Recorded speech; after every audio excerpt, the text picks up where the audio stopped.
Welcome to this week's episode of the Dramatic Dream Dragons podcast here on the 5-Star Network. I am, as always, your host, Sondre Björn, and we are a podcast covering Dragon Gate Pro Wrestling and DDT Pro Wrestling. With me today, I have both Yannik and Dylan, my regular co-hosts, but we are also joined by probably our biggest guest ever, the current KOD Openweight champion, Chris Brookes. How are you doing, Chris? Good evening, gentlemen. I'm very pleased with that introduction. It's very kind of you to call me the biggest guest ever. However, I feel that is very disrespectful to one Ho-Ho Loon. Don't underestimate Ho-Ho Loon. I don't know about the biggest guest. My Ash is really tall too. Ash is tall, but not as tall as me. Has Ash been on an episode? Yeah. Before Peter Pan.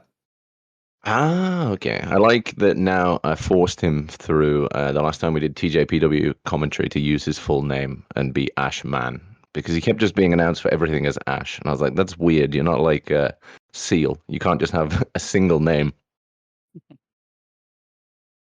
Yeah. After a lot of Yannick went to Japan, he came back with two big guests for us, Ho-Ho Lun and now you. And I'm really happy about it. It's been something I've been hyped for a long time, and now that we've got you here, we're of course going to be talking about your upcoming defense versus Shigehiro Irie this weekend in Ota Ward. But first, let's just talk some normal stuff just to get the flow starting. Sure. It's been... You came into DDT in 2019, became a regular roster member in 2020, and I can say now it's pretty... You've come pretty far from where you started. How have you felt about your journey so far, and did you expect it would be happening? You would be sitting here as the KOD Openweight champion at this point? Well, no, I don't think I ever would have said that it was something I thought or expected would happen. I think around the time that I first came to DDT, June 2019, at the time I was in the UK scene, but we were quite, between sort of myself, CCK, Kid Like Us, and then Schadenfreude as well, we were quite prominent in the UK scene at that time. And for me, my goal with wrestling has always been Japan in the end. When I first got into wrestling when I was like a young kid, I of course watched WWF and WCW and ECW, but then I kind of fell out of love with wrestling around like 12, 13 years old, and around about 15, 16, sort of discovered through the wrestling channel in the UK, Pro Wrestling Noah and New Japan and things like that, which led to me then finding like Big Japan and stuff.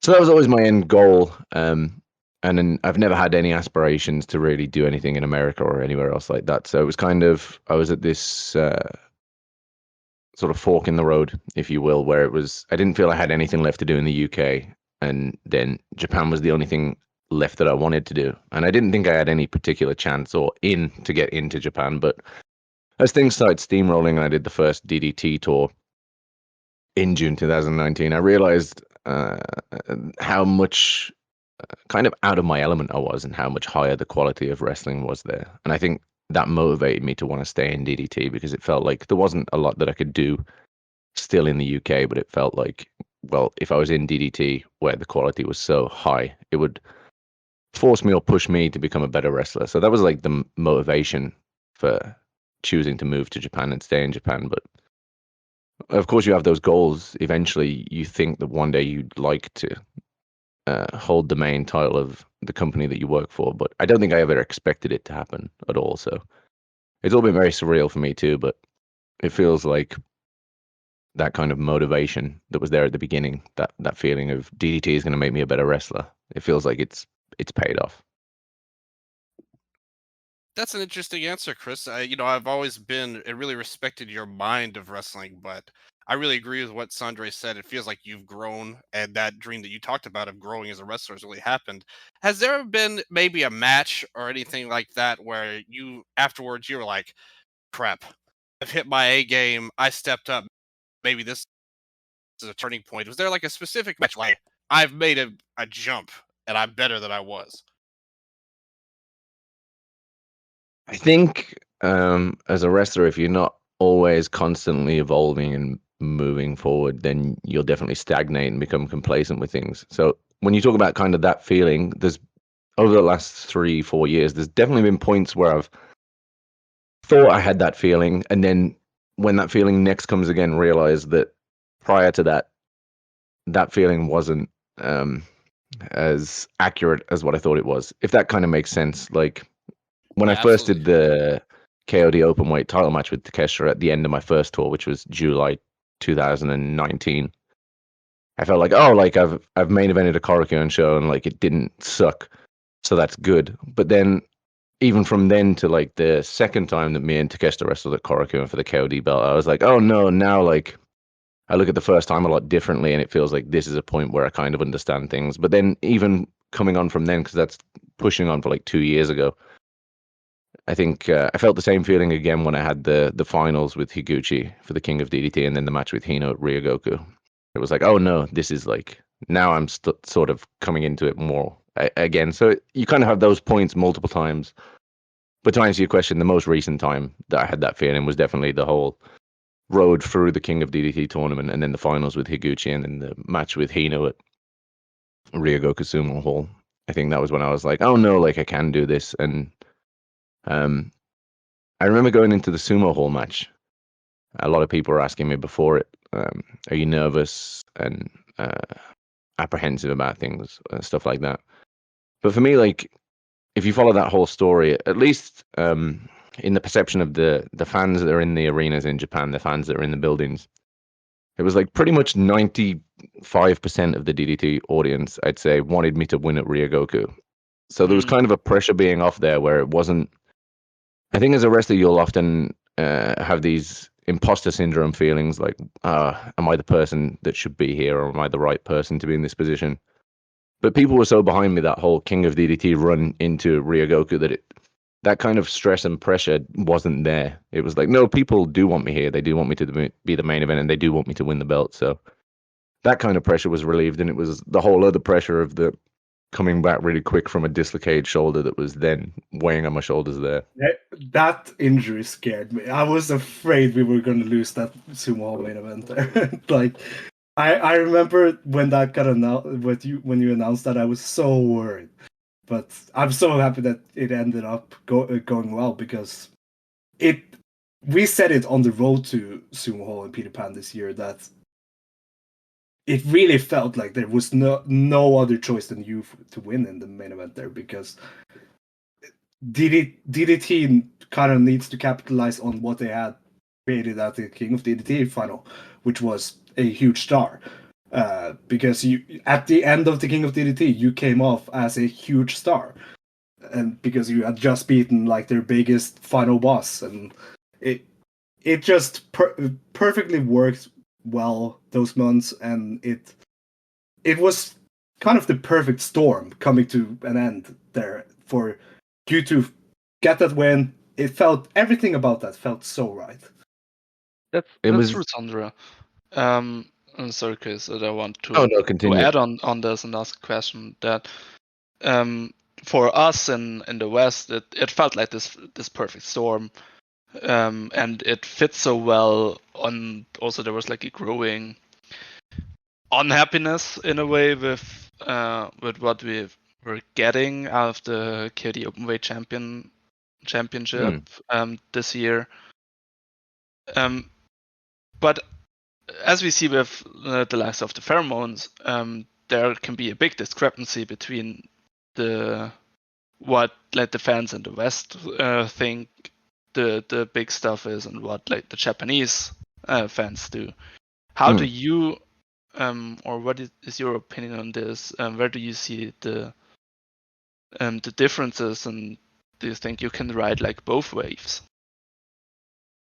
I think there are definitely differences, of course, cultural differences in opinion on content and things like that. And I think I've especially tried to be consciously aware of that in my time in DDT, especially coming from someone who is, even though I live in Japan, still a foreigner.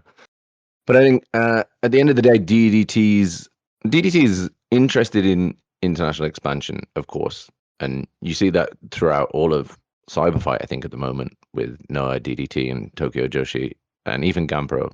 They're constantly either offering English commentary or like the DDT English account, things like that. They're conscious of, and they want to appeal to the overseas audience. But at the end of the day, the bread and butter for a company like DDT or even Noah, I think, and Tokyo Joshi is always the bread and butter is going to be the audience that are in the buildings buying the tickets and coming to the shows. So I think they have to have a conscious balance of those two things, and it's definitely a difficult thing to weigh up, and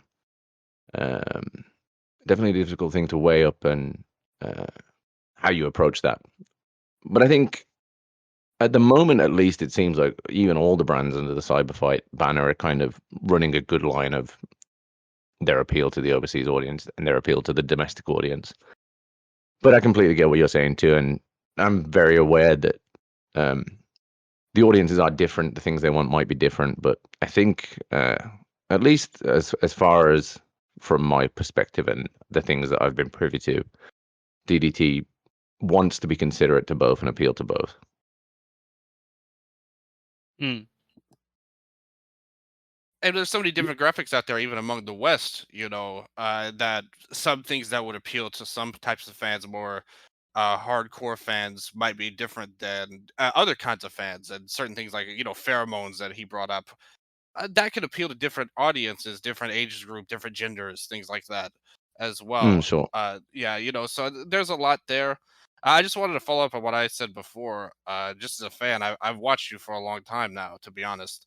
I was surprised when I learned how long you've been wrestling, because we're of similar ages, and I was surprised at how close we started actually in there.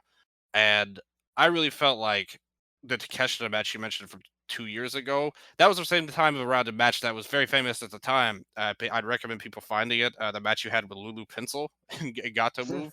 I felt like, yeah. when that happened, the Takeshita match happened. I won't say that I dislike you greatly, especially compared to a lot of your Brit Res contemporaries. I know I'm kind of known for not liking them, but I never disliked you as much as them. But when I saw that match, I felt a change as a fan in you watching that. This was a different level that you've gotten to, and obviously this year you've stepped up really big with the tournament and the match with Higuchi. I think you've done a great job overall. And I wanted to ask another kind of similar question.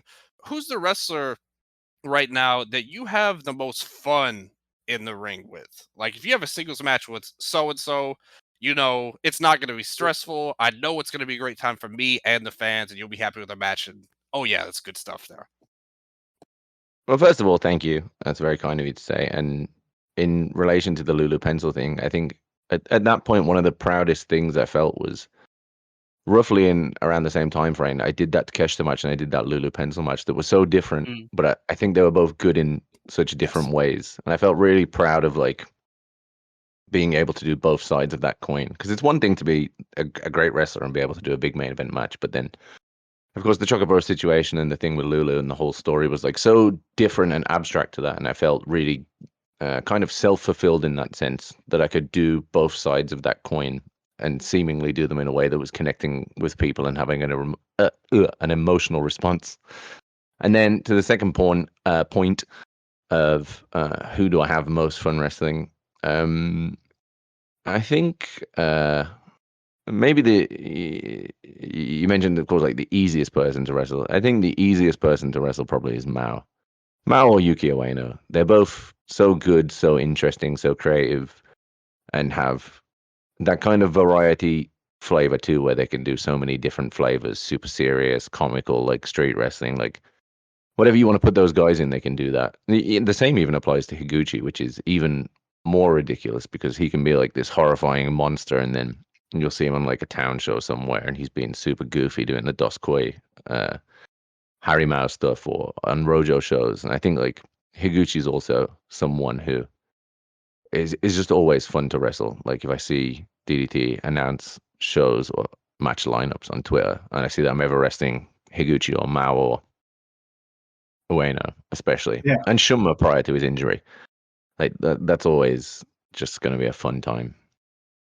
Oh, for sure. And it's every like all of those wrestlers you mentioned there, and you yourself, all represent DDT so well because you all represent the style DDT does in your movesets and in your mannerisms and everything of that. And it, like, ever since the Keshta kind of went over to AEW more regularly, made that his new home, it's been clear that the people that are focused on in DDT now are Yu, Higuchi, Ueno, and Mao, especially for the international audience. But yeah, how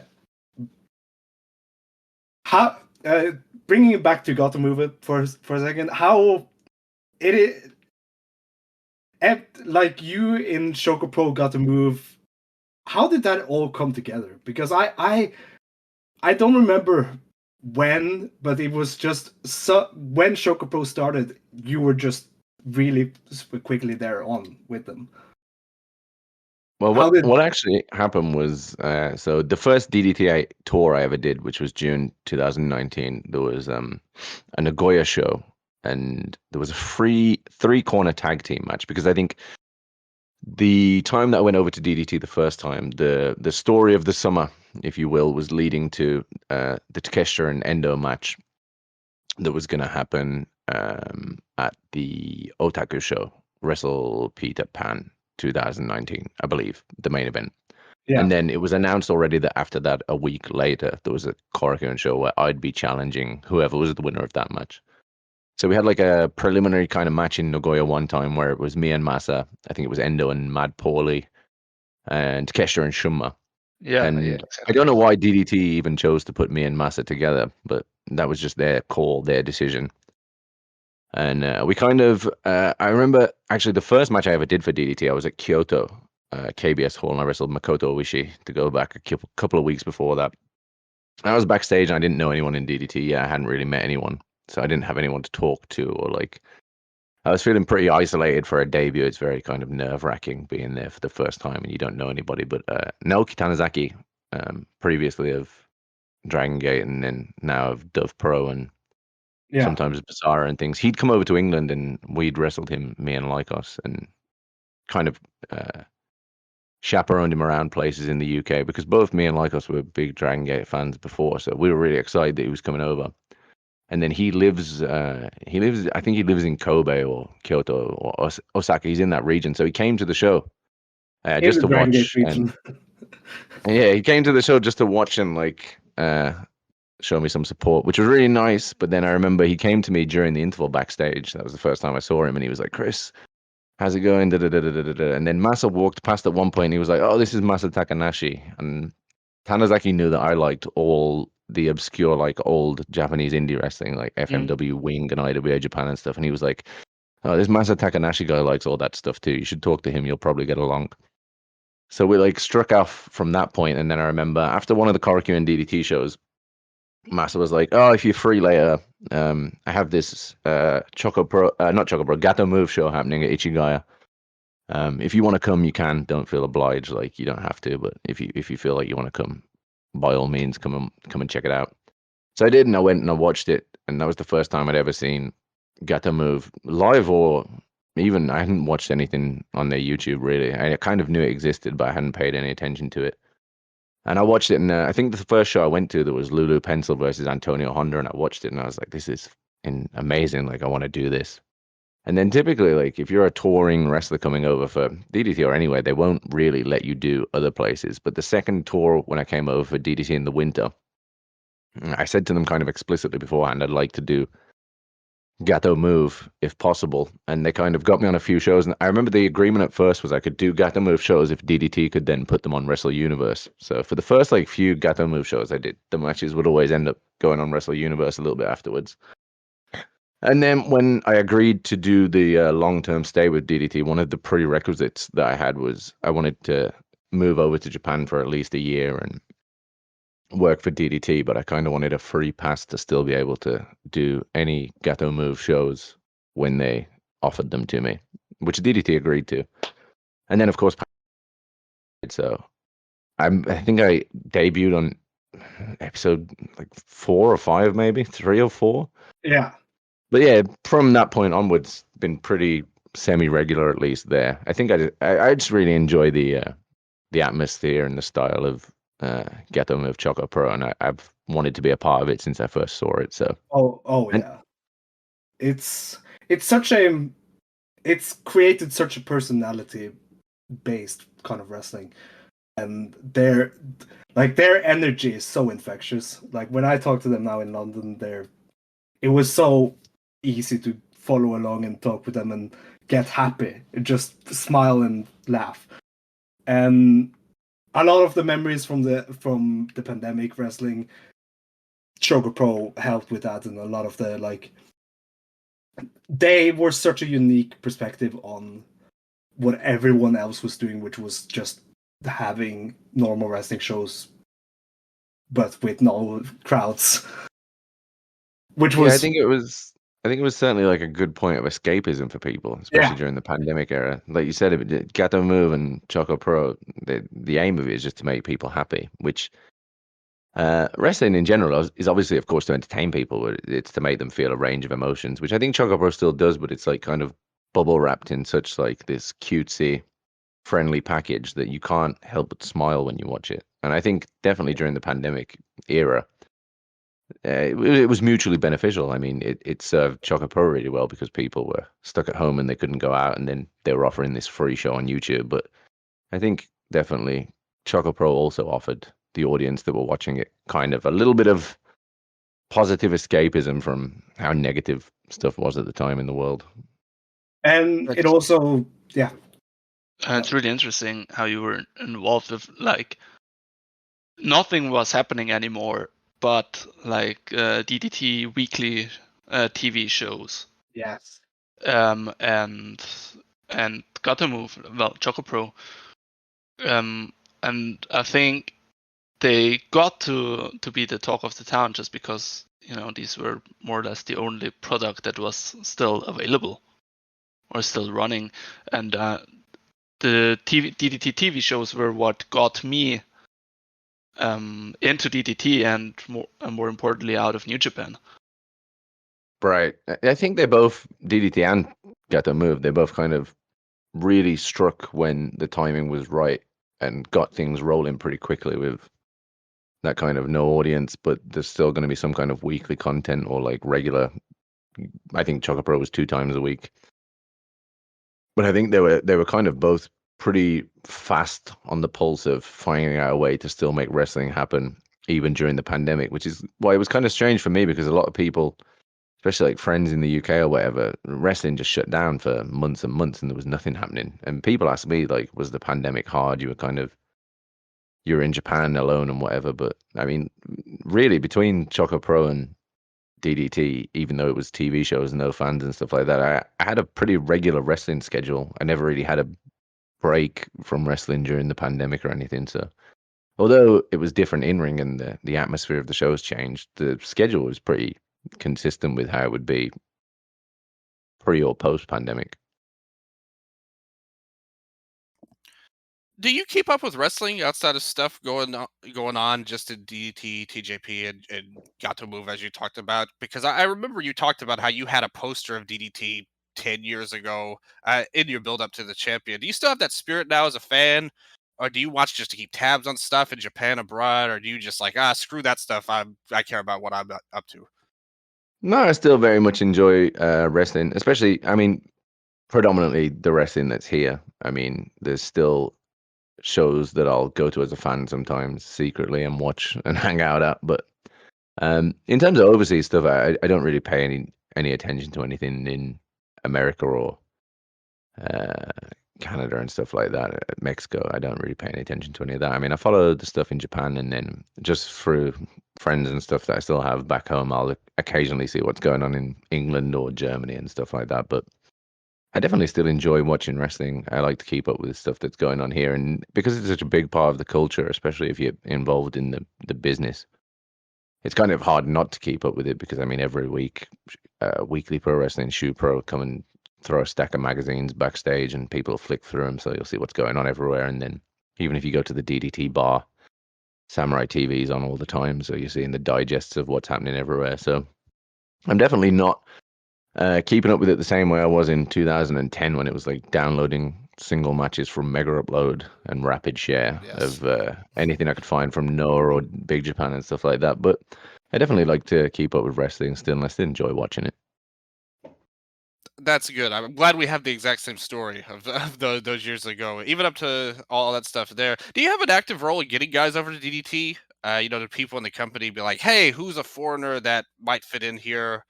Do you say, I don't watch American wrestling, I don't want Americans over here? Or do you do they really trust your opinion on foreigners in all seriousness? Honestly, DDT in terms of who they bring in as foreign guests, I always find out pretty much as they're announced. They don't really consult me on anything. So like every time I find out that someone's coming over, I'm like, oh all right, okay. But not really, no. I suggested Alex Windsor to TJPW. I think I put her name forward, and Riho, the girl, the Riho from the UK, not the Japanese Riho. Awesome. I mentioned them at one point, and there's been times where I've tried to kind of push people to DDT, but I just borrow your gear for her. Yeah, her gear got lost, so she borrowed my kick pads for her debut, I think. Yeah. One question about like our overseas stuff, real quick.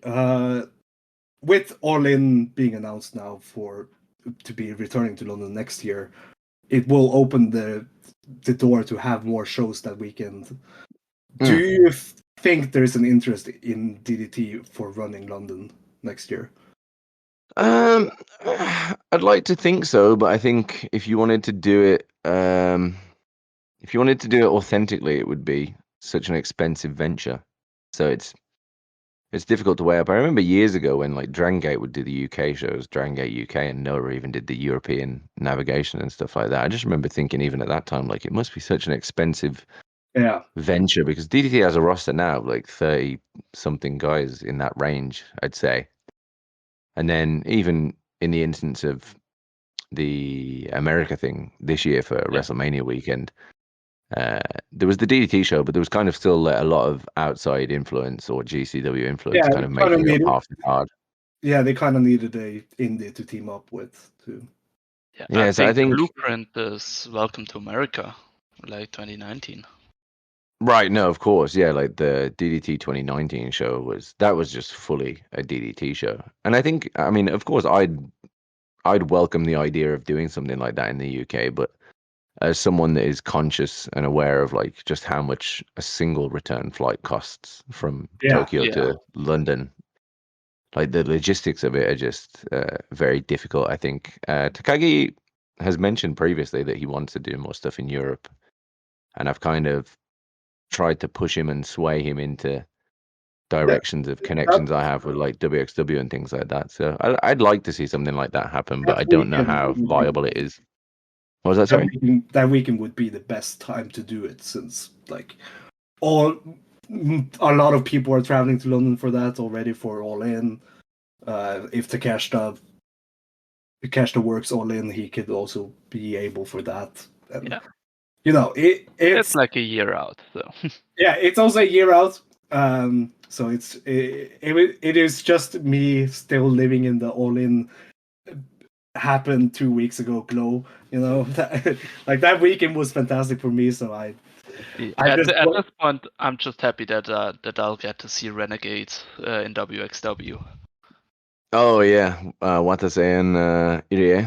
Yeah, that is awesome. I mean, Takagi has his finger on the pulse of overseas stuff much more than I do. I mean, if you ever meet Takagi-san or see him anywhere, you'll never see him not constantly looking at his phone. And I can guarantee you that he's on Twitter checking social media. So he's very on the pulse with stuff that's going on worldwide, especially because of the sort of connection that there is now with AEW and things like that. So I can't comment on anything. I haven't heard anything, but I'd say since All In Wembley has been announced that it will be happening again next year, I'm sure it's something that he's aware of, and he's expressed at least interest in me previously that he's interested in trying to do something in Europe. So it's funny you mentioned that, because I would honestly, for years, Again, long before anything in DDT right now, I've really always respected how you're a promoter of yourself. Going back to what you mentioned before with Schadenfreude and Friends and stuff, which basically has a spiritual successor now with Bakagaijin and Friends. And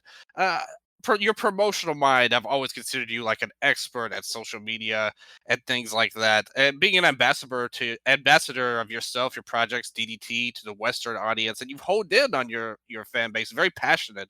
If you look at your fans, you have a lot of very passionate ones, and I feel like you have your finger on the pulse of that. Do you feel like there's a pressure from Takagi, the company, to be that? Is it just so natural to you? You took it from going on from your Schadenfreude days, or you just like, look, man, I need some cash. I'll come up with something and get everything over I need to get over, and there's just not that much fun, thought into it more than that. Well, honestly, I mean, even with the new Bakagaijin project, which is definitely, as you said, like a spiritual successor kind of to the Schadenfreude and Friends shows that happened before, that was just me coming to Japan at first and being really focused on just kind of myself and trying to adapt more to wrestling for DDT. For the first like year or two, it was just I was really zoned in on just trying to improve and get better and just be a better DDT wrestler. But I think somewhere towards 2.5 years, or maybe bordering on the 3-year point, there was, because as you said, like the Schadenfreude stuff before, or like I used to run Attack for about 4 or 5 years. I've always really also enjoyed like that creative part of wrestling, putting together shows, promoting shows and stuff like that, because it's fun to me. It's like a creativity itch that I like to scratch. And I think about 2.5 years deep, 3 years deep, because obviously in terms of what happens in DDT, I don't particularly have a lot of input. I was really feeling like that creative itch where I wanted to start doing something again, and like doing everything that was involved in it. I wanted to be making posters, making match graphics, making cards, and sorting the arena and sorting everything like that. So honestly, like the Bakagaijin shows really just came from selfishly wanting that self-fulfillment of being able to produce something myself again, because it's just something I enjoy doing. I mean, before wrestling, I was working in like graphic design and stuff like that, and dabbled in video editing and things of that nature. And it was just an itch that I wanted to scratch again. I kind of did the Chris Brookes produce shows, but they were very much DDT associated. Whereas besides me being a DDT wrestler and the logo being on the posters, DDT have nothing to do with the Bakagaijin shows. So it's kind of completely separate, but I like having that output to do things like that and kind of steer the ship the way that I would like to see it go in some ways. Yeah, that's a great point, and I noted that as well when you look at a lot of the posters and things like that. It really fits in with your aesthetic that you've created. There's been a lot of talk lately abroad, obviously, about wrestling merch sellers, peg warmers, and as someone quite familiar with warm peggings myself, it got me thinking coming into this interview about the idea of you and hopefully DDT as a whole on a grander scale. Do you foresee a way to maybe get some action figures going, something like a video game, a movie of sorts like the apartment wrestling video I first saw with Ibushi like 15 years ago? I'm sure you saw that too. The company has the backing of a cyber agent, a huge company. Do you feel like those kinds of avenues may be in DDT's future, or maybe even anything you're involved with for the fans in Japan and abroad? Firstly, I did not miss you pointing out that you're familiar with a warm pegging. That was a very interesting choice of words. I said what I said. In terms of DDT merchandise, figures and things like that, I just think which is a bizarre thing to say because so much of the culture of Japan is soft vinyl figures and gacha and stuff like that. There just doesn't seem to be the demand for it, at least with wrestling. I remember at least in the 90s, there was all the ChocoPro, Character Pro wrestling figures. Like New Japan had the whole line, and then there was Noah figures and stuff like that. But I think in the last like almost 2 decades, there hasn't really been that much. They dabbled in. They have the kind of big head soft vinyl figures. I know they had the Liger and Suzuki kind of had the collaboration figures that came out recently, and then I think when they did the Fire Pro game, there was some little New Japan Kinkeshi, but I don't know. There just doesn't seem to be a huge demand for things like that. They had a Mecha Mummy figure for DDT one time, about 20 years ago. That exists. I have one in my closet that Takagi-san gave me, actually. I remember tweeting one time, I was like, there was a Mecha Mummy figure that came out in 2005 and I want one. Does anyone have one for sale? And Takagi was like, I have one in my office. You can just have it. That was But probably like the besides peak that, of his popularity when he faced Suzuki. That match, the Mecha Mummy popularity, the Mecha Mummy craze. I call it the Mecha yeah, Mummy era. the Mecha Mummy boom was definitely around like what 05, 05, 06, 07, Yeah, around that time. I'm trying to bring him back. I'm trying to make him a cultural icon once again with Bakugajin. But for me, I mean, I did the. There's actually one of the 666 guys is a Englishman named Lee Burbridge. I don't know if you're familiar with him, Jumbo Lee Burbridge, but he wrestles for 666, and he designed and 3D printed a bunch of like mini Kinkeshi Chris Brookes is that sold at merch tables a while ago. And everyone who saw them, like the other wrestlers and stuff, were like, "Those are amazing." And I was like, "Literally anyone could do this. Like, they're not hard to produce." But I don't know. There doesn't seem to be a huge demand for it, at least not in DDT. Well, that's interesting. But yeah, some going back to some just questions about DDT this year. I really am curious how you feel about the Sakia Kai retirement news earlier this year. How have you talked to her anything about having a singles rematch like of your match from a couple of years ago or anything like that? Yeah, I mean, it was kind of a surprise, but kind of not a surprise. I remember even for like the last kind of couple of years, she would, in conversation, constantly bring up that I'm this old now, and I don't know how much longer I'll be wrestling. But a lot of people talk like that in wrestling all the time, and you think it's kind of just lip service, and they're just saying it to say it or whatever. But when she announced that she was going to be retiring, I was definitely surprised. I think when I look back at the 4 years in DDT and the matches that I've had in DDT, definitely the one with Akai is one that stands out to me. Yeah. And I think it would be a shame if there wasn't an opportunity to do it again. I'd definitely like to try and do it again, because when we had the first one, I think it was scheduled to be a show with an audience, and it got changed a week or so before because there was kind of a corona spike that it was going to be a no fans Korakuen. So I think if she retired and we didn't get a chance to do a singles match in front of an audience, I'd feel pretty bummed out about it. But her already retirement road is looking very busy, and then I don't know if things will work out. I'd like to think at some point they could work out. I'd like to at least have another singles before she hangs up the proverbial boots. Yeah, for sure. I would love it also. Like, and with you now being the KOD Openweight champion, it could open her to have her first challenge for the KOD Openweight, which would be as more far as I know, I don't think she's ever challenged for the belt, right? So no, she hasn't. So, but yeah, Sakia Kai is a very busy woman, as we can see that she's now a double champion in All Japan and the KOD six-man tag champ. So she's busy. I hope that happens before November, though. What was I?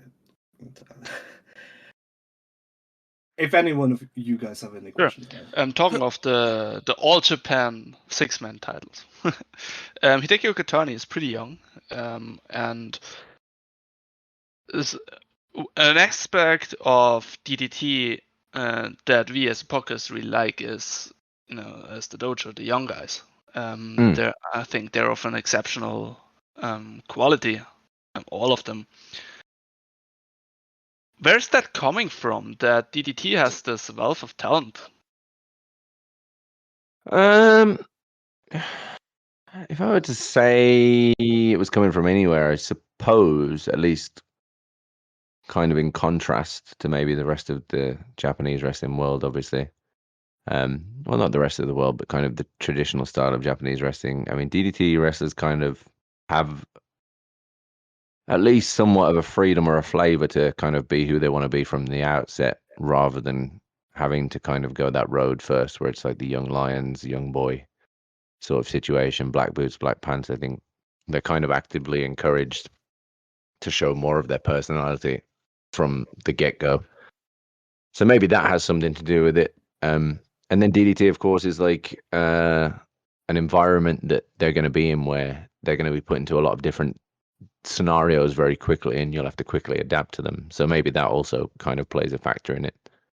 I think if they were only doing young lion-esque 5-minute matches constantly, maybe it would take not in that in any way is incorrect, but maybe it would take longer for them to be able to kind of show their personality. Whereas in DDT, you'll debut and then quickly you'll be thrust into wrestling the pheromones, and then the next day you might be wrestling the sauna Kamina, and then the next week you might have to do some street wrestling. So I think maybe such a variety of things is thrown at them so quickly, while they're also being encouraged to kind of explore who they might be as a wrestler. And I think that might be why the kind of crop of young wrestlers coming from the DDT dojo is strong. Something I also really liked about it is that because they don't have any set rookie gear, they are able to get more of a like standing with the crowd and fans, like more the fans recognize them faster because everyone has unique gear, and like they pretty quickly look different from each other, and like that it helps a lot to give them like an identity on the card and not just be running around in black trunks, you know. Sure, it's not that one way is right or one way is wrong. Maybe there's benefits and positive points to both, but I think, like you say, DDT, definitely the young guys debut, and kind of immediately from the offset you kind of can get a grasp of who they are. I feel like you're someone, listening to some of your answers earlier, you've always come across to me as someone more motivated creatively, having fun. That was particularly that's have 5-star matches, or I'm going to main event WrestleMania on the other end or whatever. But right now you are the champion of a company with major backing and a profile. This company literally built their biggest show of the year around your story and your title win. And in many ways, you are the face of the company now to a lot of people. Does that change your perspective a bit now? Like, hey, I do have to be a great champion, a leader of this company. They rely on me to draw not just interest among international fans, but draw houses, create buzz here in Japan. Which, I mean, for me as an outsider, I would argue that your short time as champion, you've clearly made a positive impact. But is it something you think about? Do you care about it? Or is it just no different being champion to you and not being the champion? You're just Chris Brookes, and whatever comes. No, yeah, it's definitely something that I'm very conscious and aware of. I felt, just for example, with like the Ryogoku show, being in the main event there with Hino, I felt an immense pressure. Like, if people don't turn up to that show, I'd have felt like, regardless of how the match went, I was a failure, because if you're at the top of that card and then no one comes, you're going to find it hard to not feel some kind of blame in that sense. In the contrast, though, to the point of how it's always been kind of about creativity and having fun, it was not so much that it wasn't that I didn't want to be in those positions and do those things. I just didn't ever think that I would be the person that would be in those positions doing those things. When I started wrestling, you'll often meet people and they'll do interviews early on in wrestling or whatever, and it's like, what's your goal? What's your dream? And they're like, well, of course, my goal is one day that I'm going to go and I'm going to main event WrestleMania. It's like, it's nice for people to have those goals. But for me, that just wasn't ever the kind of wrestler I saw myself being able to be, or even necessarily wanting to be. Like, even when I used to watch wrestling as a kid, the people that I always gravitated towards were more like the WCW cruiserweights and stuff. And I was, even at the beginning of starting wrestling, the thing I enjoyed most about when I'd watch Big Japan and stuff would be like the men's club 10-man tags and things with like Shinobu and Onryo and stuff like that. And I was like, oh, if I could do that one day, just be like that guy who's in like the opening like fun 8-man tag, like that would be cool. Like, that was kind of the self glass ceiling that I set. And then it's been definitely a big boost of confidence, but a lot of pressure, DDT deciding that I was the person to be in that position, because I didn't feel like I should be.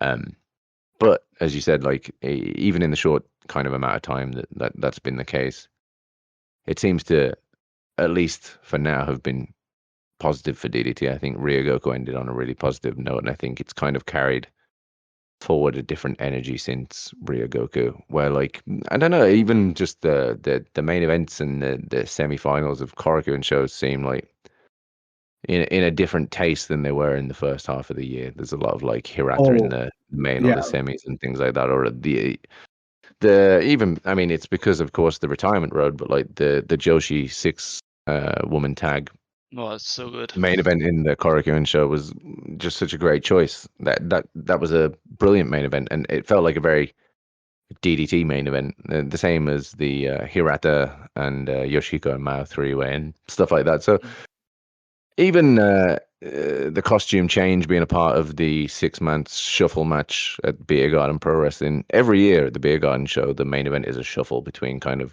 6 of whoever the top crop of DDT at the time might be. And it was me and Ueno that actively pushed for it to be the costume shuffle as well, because we kind of just wanted to have more of a DDT taste to it. Like Beer Garden Wrestling is kind of this everyone gets drunk, everyone has fun thing. It's like there's a time and a place to have that dead set serious 6-man tag, and we didn't feel like it was there, so we kind of actively pushed to have that costume shuffle as well, because it felt like, well, then you can still have a good match, but it's going to be more of a DDT flavor for a show like this where that kind of feels appropriate. So yeah, I think to go to your initial question, it's a lot of pressure, and it's a pressure that I didn't particularly ever see myself having, but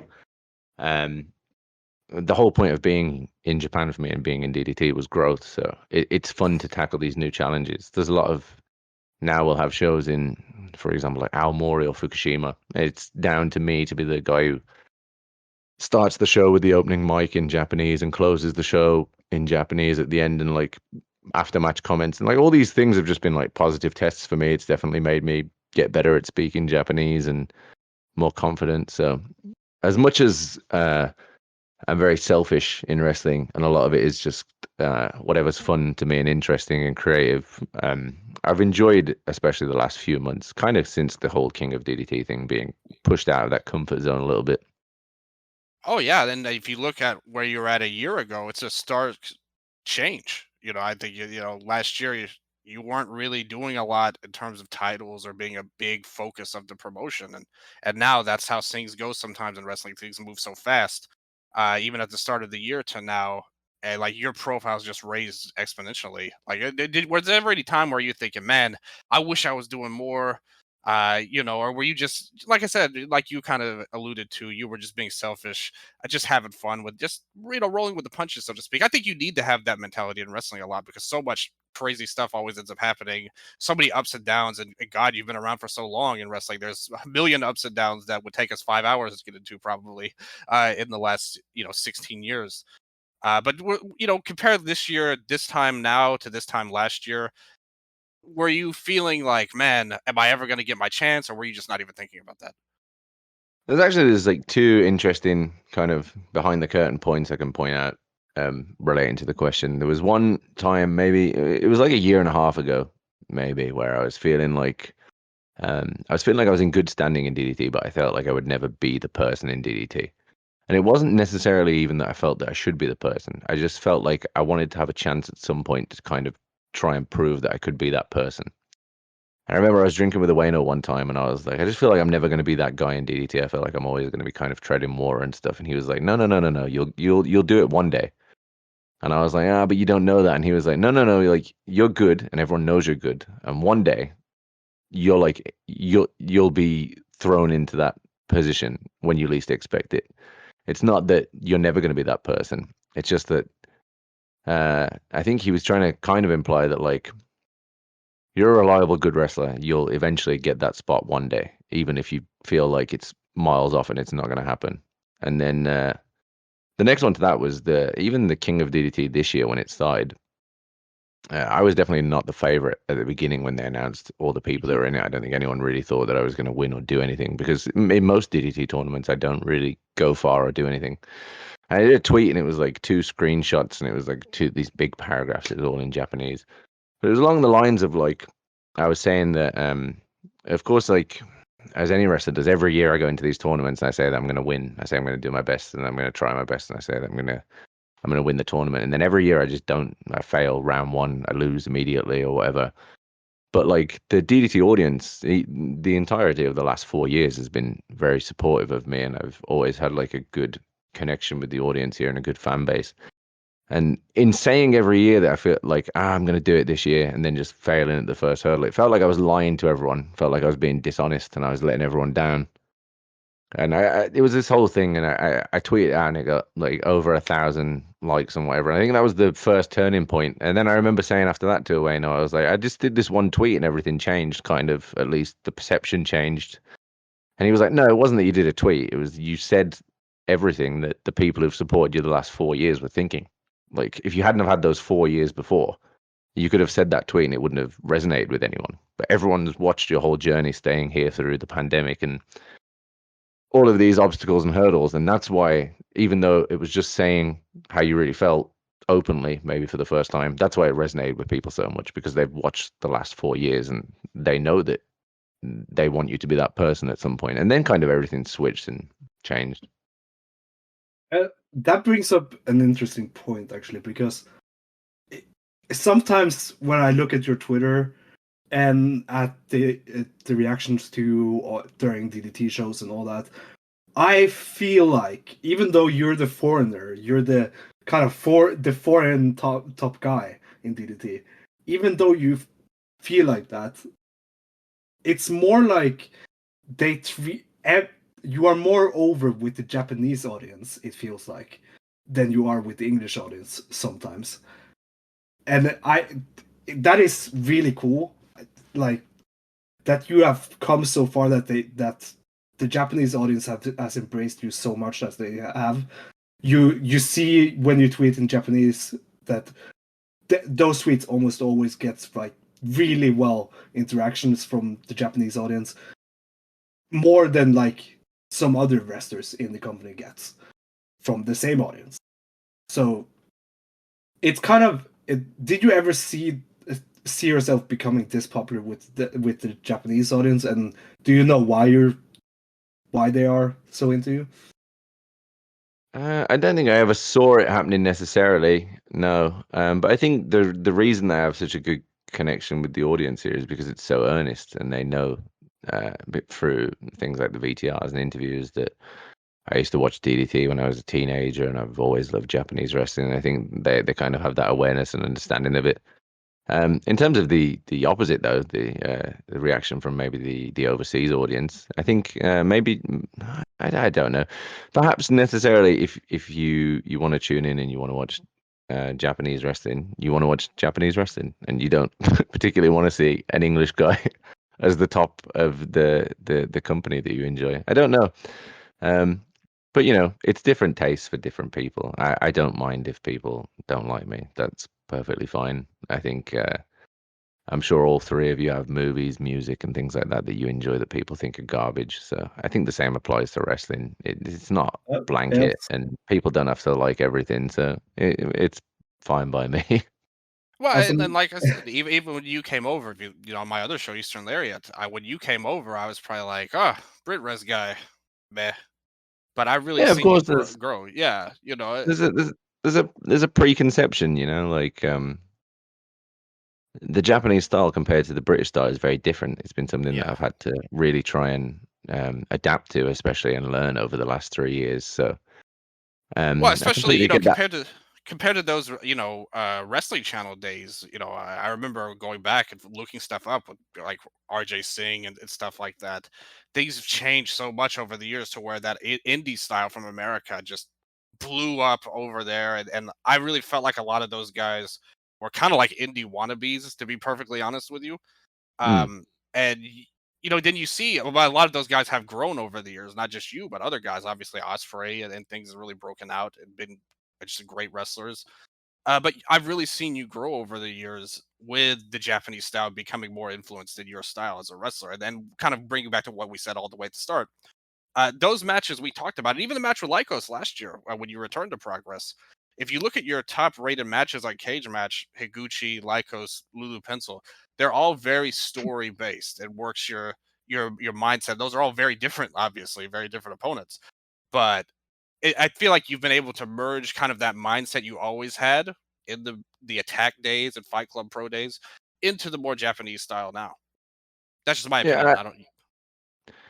I think what you're saying has truth to it. I think a lot of overseas wrestlers kind of they have a goal of coming to Japan one day, but they don't necessarily want to adapt to the style, which maybe leads to kind of that sour taste in people's mouths sometimes of they'll come over and then it's just the tropes that like you said, the tropes of somewhere else that maybe you don't enjoy in this different kind of environment or flavor of wrestling, because wrestling's all just flavors, like the American indie flavor or the British indie flavor is very different to the Japanese indie flavor or the major flavor, if you want to call it that, or the American major flavor of like AEW or WWE. So I can completely understand why people have apprehension when there is crossover, and there's even been times now where guests will come over for DDT and they'll have their like debut match, and I'll just see it now with the kind of more of a perception that I have now of the style here and how things work here, and I'll be like, oh, maybe don't do this next time, maybe kind of try and do this way.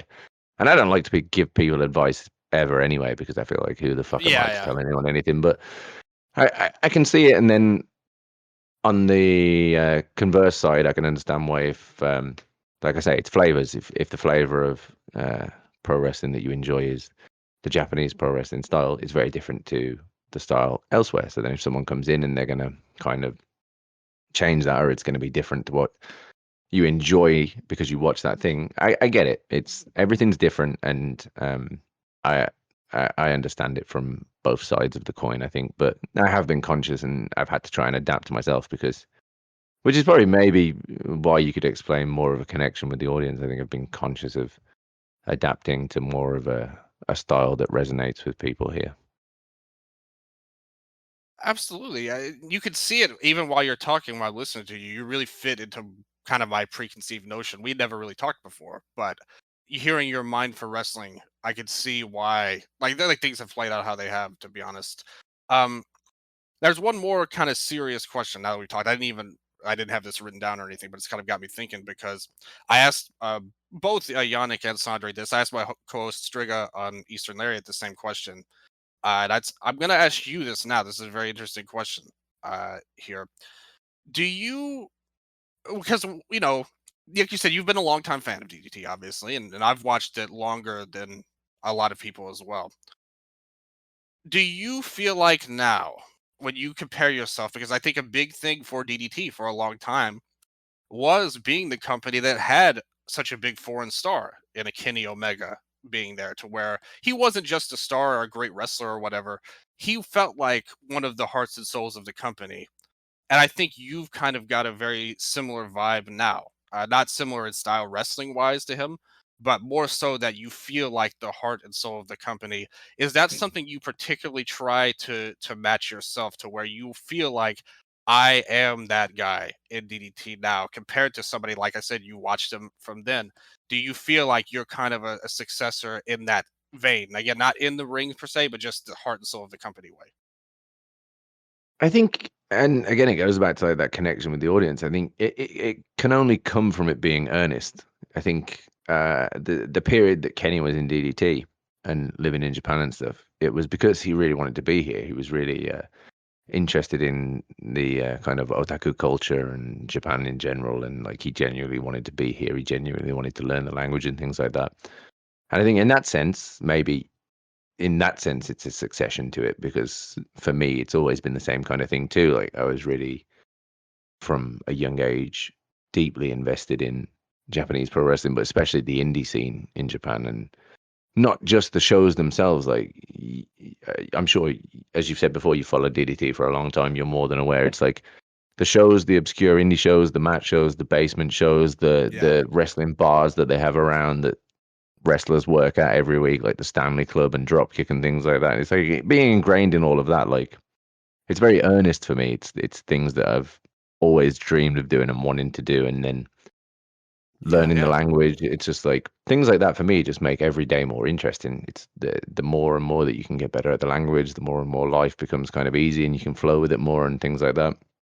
I think all that has to be earnest. I think if you just come to wrestle and you have no interest in any of that stuff, there's always going to be kind of that barrier that you'll create for yourself between you and the audience, in a sense. Whereas if it's not there, maybe that's how you'll form a deeper connection. So the comparison gets made sometimes, and it's not that I'm offended by the comparison at all. Yeah. That would be a ridiculous thing. But as you say, like me and Kenny are very different wrestlers, but the kind of position that we've both slotted into in DDT is very similar. So I think from that sense of really ingraining yourself and becoming a member of, not just a guest on the shows, but becoming just a member of DDT, I think, yeah, like there's a succession feeling in that sense, yeah. The interesting part of comparing you to Kenny is that it would make Masa into Kota Ibushi. Which, if me and Kenny are very different, Masa and Kota Ibushi would be even more wildly different, I would say. Masa would be down for the fireworks, right?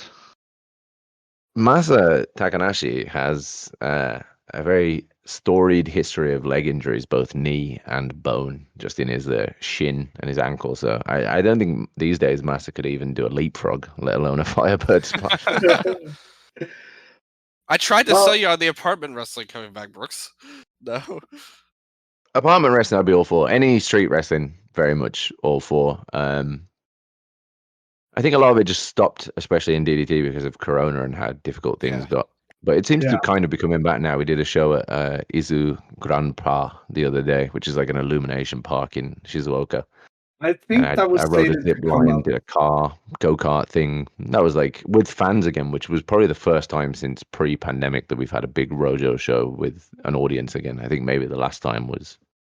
Yeah, if it's on the usual delay, I think it should be out today. Yeah, it should be out soon. Yeah, going to be out today, and I'm really looking forward to watching that because all the pictures from it looked amazing, and I'm sure it was a fun time.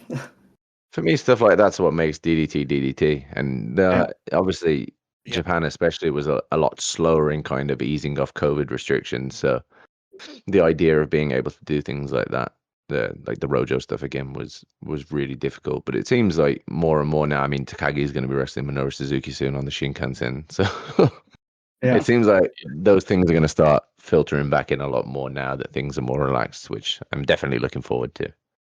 Well, we've been going an hour now. I think it's time we move over to the Big Bang preview. Wait a minute. I've got a couple more questions, one of which the people need to know and one of which I need to know, Chris, if you don't mind, before we move into that. First of all, I know we have a lot of fans. Again, I said many demographics are big fans of yours specifically. I see on Twitter. I see your fan base, Chris, and I respect it very much. Who would you say is the best kisser in DDT that you know of? Best kisser in DDT? Yes.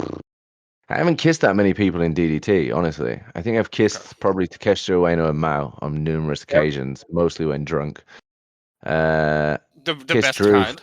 Yes. Kissed Drew a fair bit, but not a DDT member and technically retired now. Best kisser? Danshoku Dino. Okay, you went shock with that answer. Smooth lips. Since you mentioned Drew Parker, Drew Parker retiring, does that mean that the best commentary duo in wrestling will not commentate TJPW anymore? If for whatever reason your impression of the best commentary duo in wrestling was Chris Brookes and Drew Parker, it does unfortunately mean that the best commentary duo in wrestling is no longer going to be appearing. I think I'm still scheduled to do TJPW commentary, but I never know who it's with. They just kind of pick whoever. So, but I think Drew's out.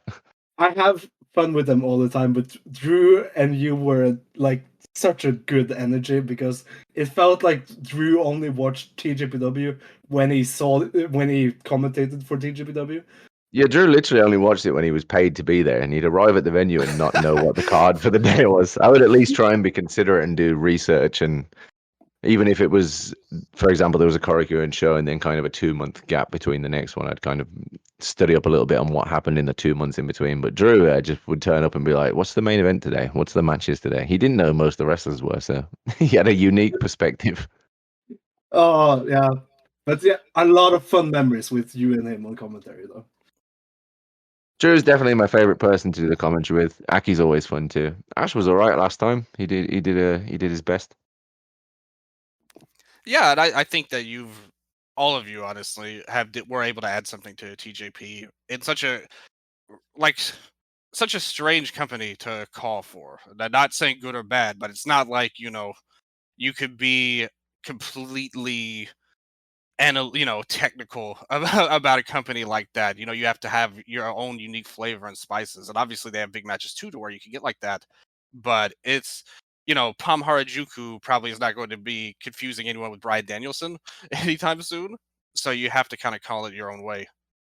My general rule of thumb with TJPW commentary is I'll probably have to rein it in at least for the last 2 or 3 matches. But prior to that, I can be pretty loose, and it's not going to really interfere with anyone's enjoyment of the show.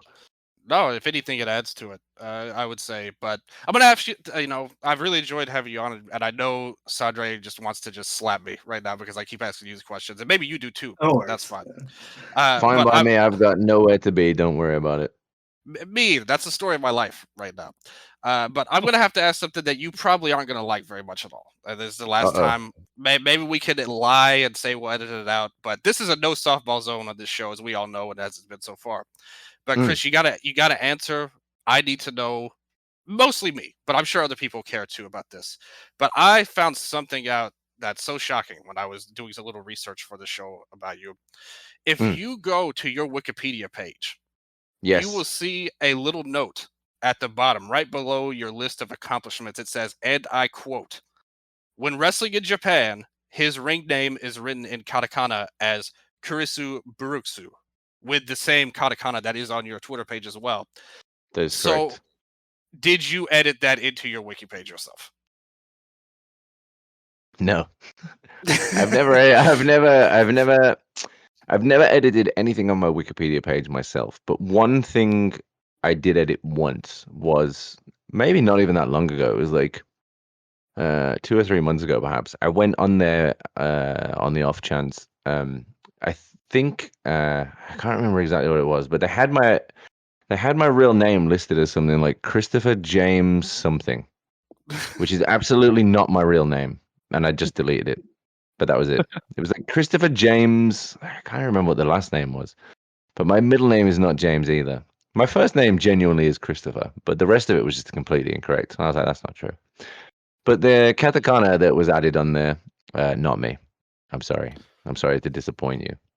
Okay, I just wanted But to make sure. More interesting, far more interesting, at least for me. This was a topic of discussion yesterday when I was drinking at Sierra with a certain fellow Englishman who also wrestles over here with more bleached blonde hair than me that will remain unnamed.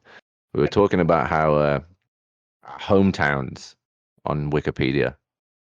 I found out one time that I'm listed as a notable person from Tipton in the UK. Yeah. A population of only 30-something thousand people, which I didn't know, and someone pointed out to me, which I found very funny. And I think he said that he's not on his hometown's Wikipedia, and that became a bone of contention. But notable, famous Tiptoner, Chris Brookes. But the Kurisu Buruksu addition to the Wikipedia was not me. Okay, I feel like you judged me earlier for the pegging, and now this. You act like my question's boring. You're not going to get these questions on the other show, Chris. I would never judge anyone for pegging. For starters, no judgment there. And then the second question. I appreciate that. The second question, no, just I feel if anything, I've disappointed you that it wasn't me that put it in. No, I'm proud of you. I thought you were, a corrupt Wikipedia editor, trying to, big yourself up like some wrestlers are. By adding my katakana to the bottom. Absolutely, but you've set the record straight, and you were honest, and I believe in you, and that's why you are a notable person from Tipton. That is why I'm a notable person from Tipton. My Wikipedia is very outdated. The picture's old and everything. Because you mentioned it now, I'm checking it. And they're missing the first 10 years of your career as well. Yeah, it's like debut 2007, Progress Wrestling 2017 to 2019. The rest of it was just a mystery. Nothing happened. The first 10 years of your career is just a mystery. To be quite honest with you, the first 10 years were quite uneventful, so it's probably better that they're not on there, to be fair. That was the first time you came to America for CZW, and it made you want to forget all of it because you don't like Good Lord, America. please. Good Lord, please don't remind me of the first tour I ever did from CZW. I remember I was meant to. Oh fuck! Who was I supposed to wrestle? I was supposed to wrestle Drew Gulak on the second show, and then he cancelled because I think he got hurt on a Chikara show or something somewhere else the same day. So they ended up changing it. It was going to be me and Alexander James, and then because he was also doing double duty and coming from another show, I think initially like it was meant to be 21-year-old Chris Brookes and Alexander James as like probably the opening match of the show, but we ended up being the semi-main before Masada and AR Fox in some death match. And I can tell you that the people in Voorhees, New Jersey on that day did not want to see Chris Brookes versus Alexander James after already watching 10 professional wrestling matches. And I think they just kept calling me George McFly, Marty McFly's dad. And they booed us quite heavily. And it was a pretty shit match as well, to be fair. And I went outside and I sat in the car park very dejected. And a very young Adam Cole came out and he was like, "Don't worry. Sometimes it just be that way sometimes." I was like, "Thank you. This is the worst day of my life." That's the kind of advice you need to give out. To forget about the wrestling stuff. That's the advice you need. It just bees that way sometimes. Just be like that sometimes. Don't worry about it. And I was like, "Man, this fucking sucks. I want to go home." And you've kept that spirit all these years talking about America. You never want to come here again. I want to do DPW. DPW looks fun. And I like Yeah. those guys. I want to do that. Meet the But giant besides again. that, Meet the giant again. yeah, be reunited with the giant. It's not that necessarily that I don't want to go there. I'm very out of the loop. I don't even know really what's going on the indie scene there anymore. You have They're no pe- goals like Takeshita to go to AW or anything like that? Not particularly. I think my goals, at least for the time being, still lie in DDT and in Japan. That's kind of where I want to be. And I want to go to more Southeast Asia. I've said that before. That's kind of out there already. I want to go to like Malaysia and the Philippines and stuff. And Oh I really yeah. want to go to India and South Korea and China and things like that. So Oh, that would be awesome. I guess that's such a last different last year, style. last year me and Massa went to like Thailand and Singapore together, and it's really fun to go over there where kind of wrestling doesn't particularly exist yet. Yeah. It's not like oversaturated. There's no kind of preconceived notions of it. It's still very like in its infancy. Yeah. It's fun to go over there and do stuff there. But Aren't you in terms of still America, like set up tag champion or something? still the SPW. setup SPW Tag Team Champion, yes, of like probably 400 or 300 days at this point with 0 title defenses. Yes, it's 285. As of You're the- today. Scheduling's very difficult. DDT has a very busy schedule, so whenever I want to take time off, because DDT has shows every week, if I want to go anywhere to do anything, it has to kind of line up with that being convenient for DDT as well, since that's my job. Kind of the same with like I think initially I was offered at least the opportunity to go and do the ChocoPro UK show for, of course, the Wembley AEW weekend a few weeks ago. But it was like DDT has shows, there's things going on. It's the road to Otaku. Like I can't really take a week Yeah. off and miss things. See, So like that always has to factor in too. I remember someone asked me about that before the Eve ChocoPro show, while we were just talking and drinking beers and stuff. And a Joshi fan asked me, like, "Wait, isn't Chris Brookes a regular in ChocoPro? Shouldn't he be here? Isn't he like?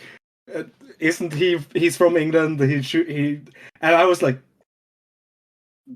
"They are building to an Award show. He's their actual champion right now. He's their top guy. There's a reason he's not here, okay?" He should be here. I wanted to be there. I'm just a little busy. I can't always get time off, especially at the moment. It would Oh, be but fun if you were there, though. I love your point though on like the Southeast Asian countries because I totally agree with you. You know, it's still up, it's still growing, it's still super small. A place like Philippines, Thailand, but the fans there are so passionate that it appealed to me as a wrestler, even. But even as a fan, you look on there, you see the fans from the Philippines are so passionate about wrestling. Going in there, that's something that has to be like such a cool thing to be a part of when you went to a place like Thailand and things like that. And people, you know, all kind of interconnected too. The Singapore pro wrestling guys know the Philippines pro wrestling guys.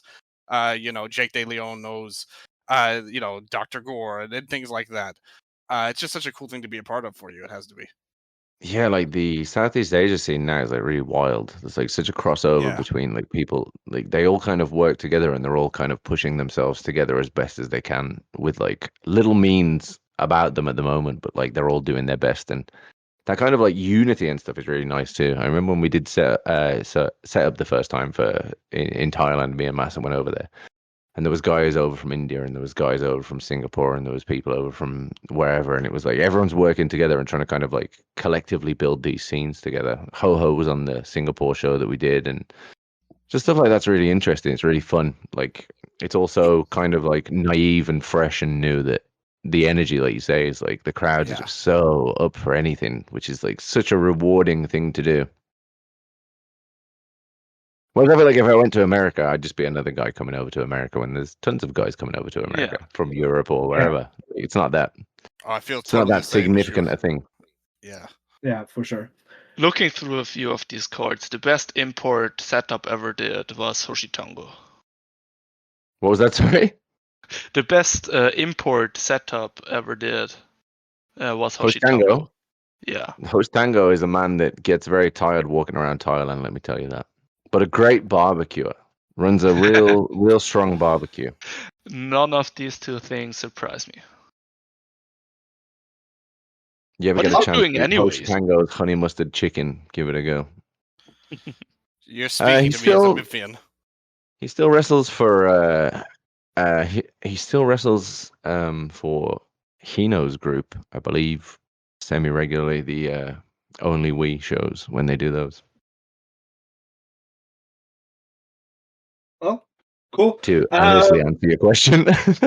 Yeah. We have reached the point where we talk about that. So we Hoshi can... Tango shut the show down for a second there. We all went silent. Everyone went silent.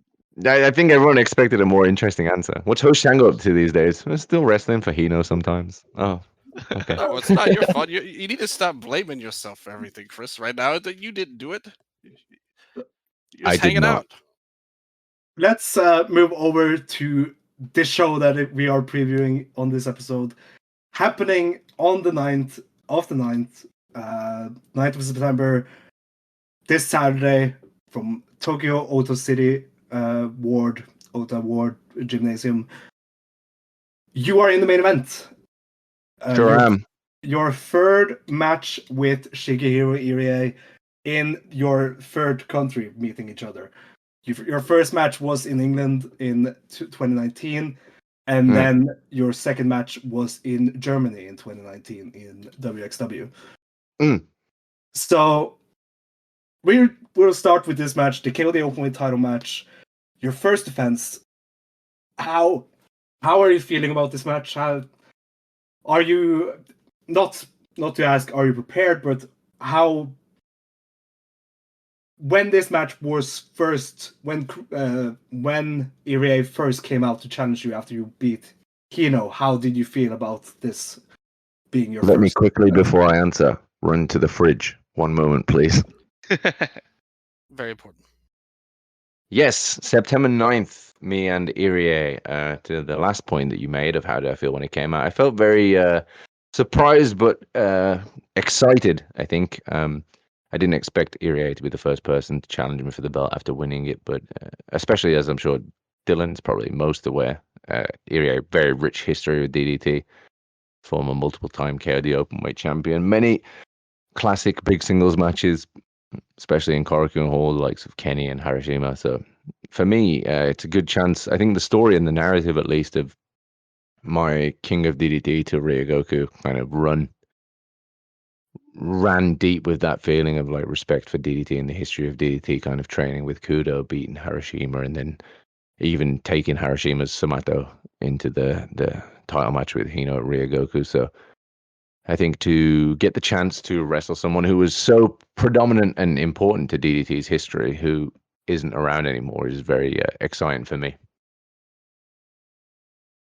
I remembered the moment when he challenged you very vividly, as I sat in the upper ranks of Ryogoku. And obviously, I didn't understand the promo.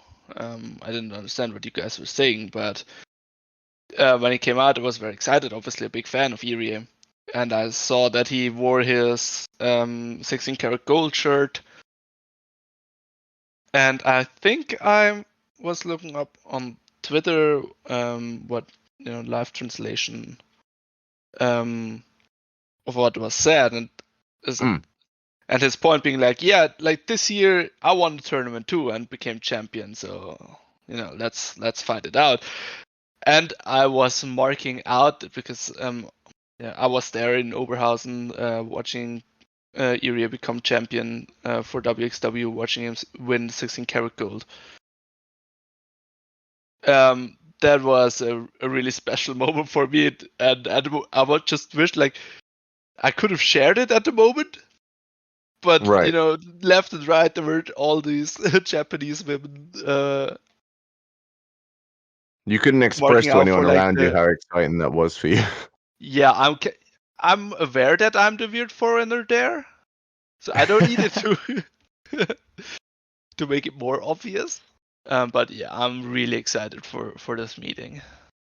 Like you say, there's lots of like crossover points of connection. We wrestled in 16 karat a few years ago. That was our second match together, and then I was very vocal and helpful when Irie first came to England in trying to get him onto more shows. I think I got him on attack shows, and I got him into Fight Club Pro and things like that. So we've got a long history together that maybe people are unfamiliar with, but we go back quite a long way together, and we've been very close, or at least we were for a year or two when he was really frequent in England and Europe. So definitely kind of like different paths, but similar paths. At the same time that he left DDT and went over to explore more of Europe and America and stuff like that, I was leaving England and going to cut my teeth in Japan. So it's kind of parallels but opposite. So I think it's very interesting. I think we're both very different wrestlers from 2019. So something I'm very much looking forward to. And a pretty big venue for your first defense and for you and Irie to face. Like, I was expecting your first defense to be the second Korakuen of August or something, but then this them holding out now to Otaward, it makes sense.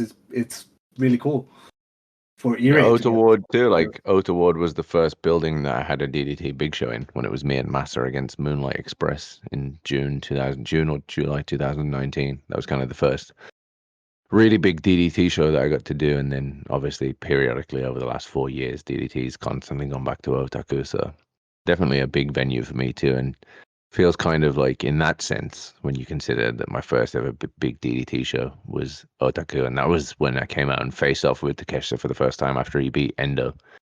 Feels kind of nicely full circle that now my first title defense will be in the same building.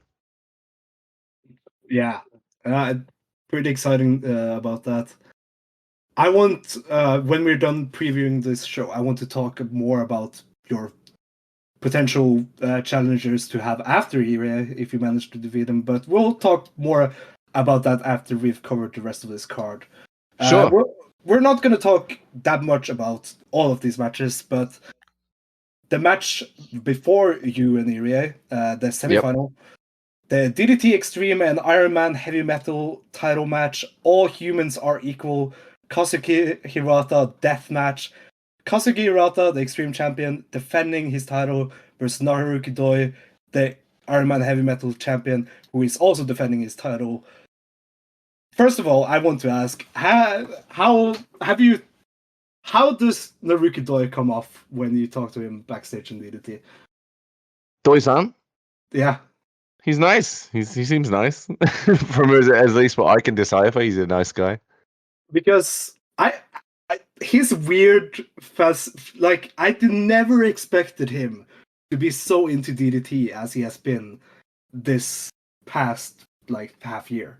I think he's been a very interesting addition to DDT. I'm actually quite excited to see, as you say, like in the semi-final at least. Yeah, this should be really depending how the card layout looks like. I'm interested to see kind of Doi-san get into that next gear. There was kind of a taste of it when we did Shinjuku face shows previously, and there was the three-way with Doi-san and Ueno and Sasaki previously. But I think I think honestly, to your question, I don't think we've really seen a good use of Doi's full potential yet in DDT. So I think it'll be interesting to see him in sort of this high profile singles position on a DDT big show, especially with someone like Hirata, of course. There's kind of that Torimon crossover feeling as well. And Hirata as well. I think I'm just looking at the show card now, and I think DDT right now is kind of comprised of unlikely champions, which is interesting. Like in all the title matches, it's kind of the people you wouldn't expect to be. Like Hirata has the Extreme belt. I have the KO, the Openweight belt. Akai and Sakaguchi and Okatani are the 6-man champions. And even Oishi's tagging with Hino now as the tag champions. Like it kind of goes against the grain of what the most obvious choice would be. And I think that's really interesting. Yeah, for sure.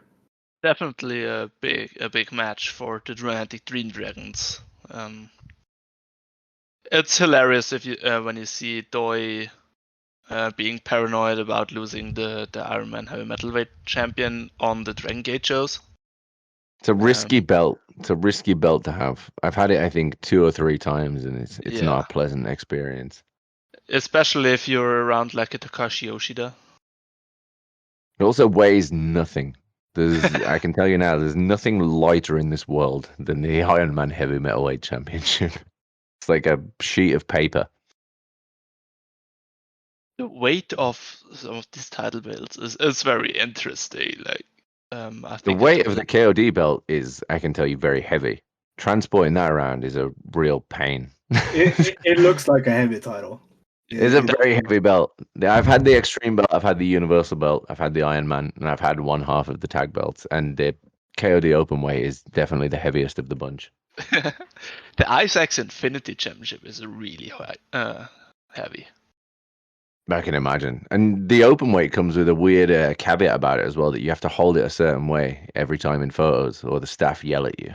It's like supposedly a correct way to hold it up. I got corrected. I'm looking at the card now, and I remember taking this picture backstage at Korakuen.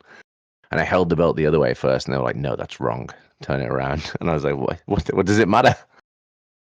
I've never heard about this. It's amazing. It's got a DDT like metal clasp on one of the ends of the straps, and they want that to be in the photos, even though you cannot see it in the match graphic. So they're very particular about it.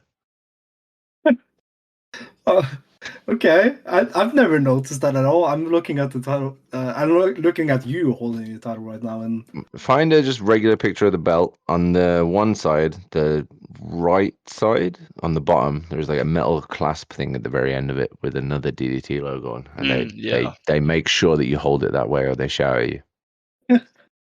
I was like, I want to hold it the other way, and they were like, no, do it the right way. That's funny. But yeah, I'm really looking forward to this Extreme title match, Extreme and Iron Man Heavyweight title match. Everything Hirata's done lately has been very entertaining. So yeah, for sure a highlight of DDT the past couple of months, along with yourself. Then we move over to a KOD 6-man tag titles and All Japan TV 6-man tag title match. Yuki Sakaguchi, Sakai, Hideki Okatani of Eruption versus Yuko Miyamoto, Isami Kodaka, and Ram Kaichao. So this should be I don't know what to expect from this. I've loved when Hideki Okatani just didn't know who Junkie Kenji was. It was. He soon found out Beer Garden Pro Wrest. If you've not watched it yet, I mean, you'll see it later. But fucking Miyamoto gave him a hellacious fire thunder off the stage, I guess you would call it, in Ueno, through a table into a paddling pool, and I thought he broke his neck. Yeah, that clip made the rounds. What show did that happen on? The second day of the Ueno Beer Garden, him and Miyamoto had a singles tables match, the one that might be going up today. And in the end, Miyamoto decided to just end Okatani's life. Okay, I definitely will watch that match before the show on Saturday.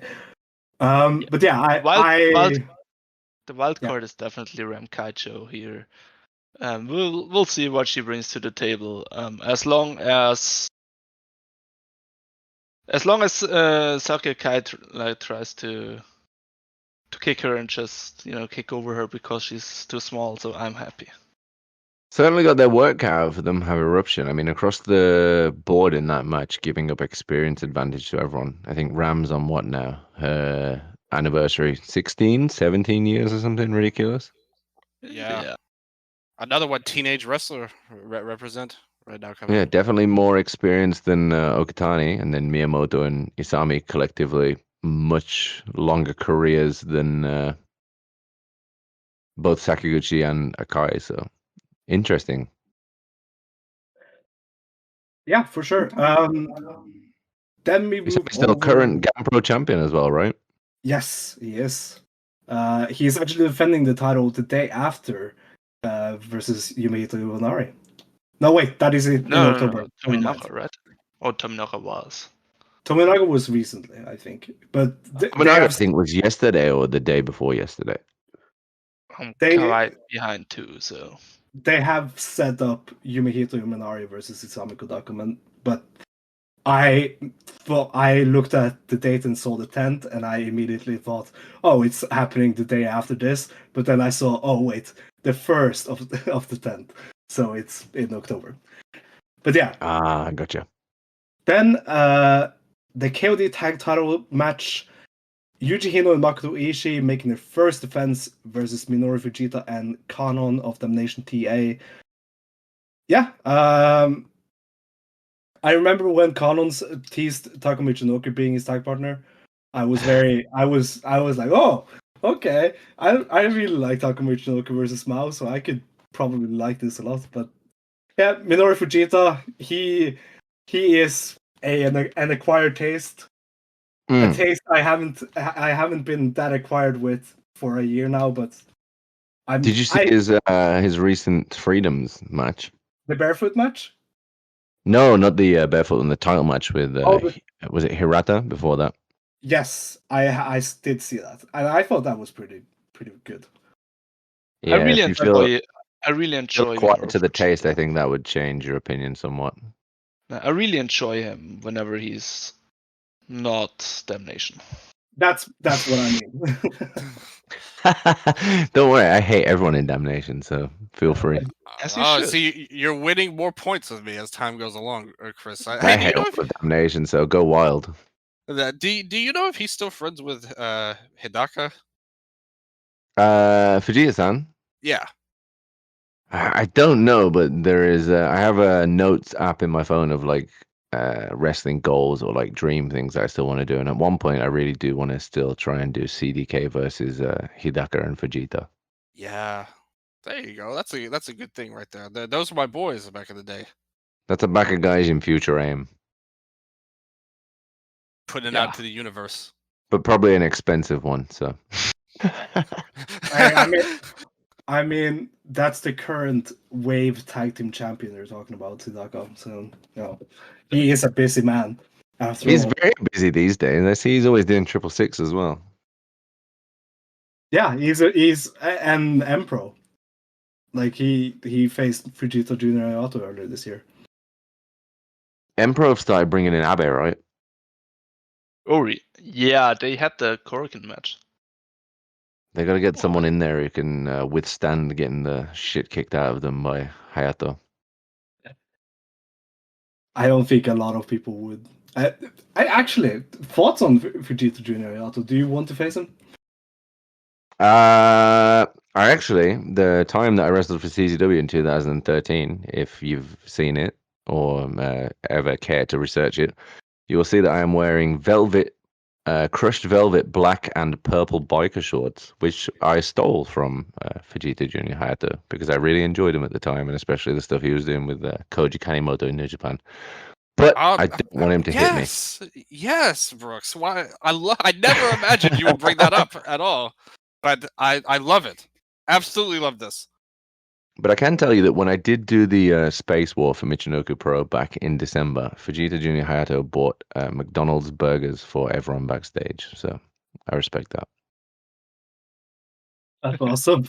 That is awesome. Which you probably weren't expecting to hear, but yes, 4 or 5 big bags full of chicken fillets and cheeseburgers. Nice. Then a special tag team match. Konosuke Takeshita won week after defeating Kenny Omega at All Out, is back in DDT, and he's teaming up with Daisuke Sasaki to face his former faction mates in Yuki Ueno and Mao. Sona Kamina explodes. I wouldn't be shocked if this match happens later on in the show and it's just the dramatic DDT's layout of the card has it here as the 5th match. It's wrong, but we don't know. I am very into this story of Konosuke Takeshita being against Sona Kamina and teaming up with what has been his worst enemy of the past 3 years, Daisuke Sasaki, to do it. Yeah, I hope Ueno and Mao slap some sense into Takeshita. He's acting like a real shithead lately, and teaming with Sasaki is just a terrible choice. So I hope the Sona Kamina can whip Take back into shape. He's been in incredible form in America, but last time he was in DDT, he was a fucking tool. So yeah, maybe. Do you want to hear my fantasy booking here? I want Takeshita to form Damnation Gold and take all the Damnation people with him to AEW. Would you be on board with that? So I don't have to watch them. You want to see some MJ Paul versus Luchasaurus on Collision? Yes. Wow. I mean, what a your dream is your dream, and I support you. What a booker you've come up to be. You've revealed yourself to me. But listen, Takeshita, I feel Not like me. I didn't suggest that. I'm just going with what the obvious choice would be. I mean, if Damnation go to AEW, you got to have Luchasaurus, MJ Paul, maybe Cannon versus, I don't know, Jungle Boy. He's not Jungle Boy anymore, right? It's Hollywood. I think so. Yeah, Hollywood. He's actually suspended. That's his. Oh, yeah, that's true. That's true. He's not allowed to wrestle. Maybe not him then. We can have Cannon and Luther. Luther. There you go. Vegeta and Luther. Maybe they have some kind of FMW crossover. There you go. See, now you've got that at some point. You've got the gears turning, Brooks. I like this. I like your ideas. But don't you think that Takeshita, he's going through an emo phase right now? And I mean, I've been living that for 20 years. Mao also has been recently going through an emo phase. There's 2 emo boys in that match. We can't call it an emo phase because Takeshita's taste in music has greatly diminished since he's in the States. Since I saw the Takeshita and Omega match, Takeshita's at least he seems to be progressively at least moving out of his emo phase. At first, he got a black coat, and I was like, oh, that's definitely a teenager acting up. But now he's got a red coat, so. That's the growth that you talked about for yourself as well. It's kind of the opposite, just from Japan to the West instead of the West to He's Japan. in his black parade phase at the moment. At first, he was just, I'm going to get a leather jacket and I'm going to be dark. But now he's like, no, I'm going to get a red jacket. Okay. Spice things up a little bit. He's very dedicated. I remember him doing press conferences in the black leather jacket in Japanese July. So I don't like his jacket. I'll say that outright. Not a fan. No. Excuse you, sir. That would be the Killjoys phase, going from the black to the red as well right now. So we have. I will correct any kind of slander against My Chemical Romance on the show. My apologies. My apologies. I was always more of a from first to last boy than My Chemical Romance. So. Okay. It's My Chemical Romance anyway.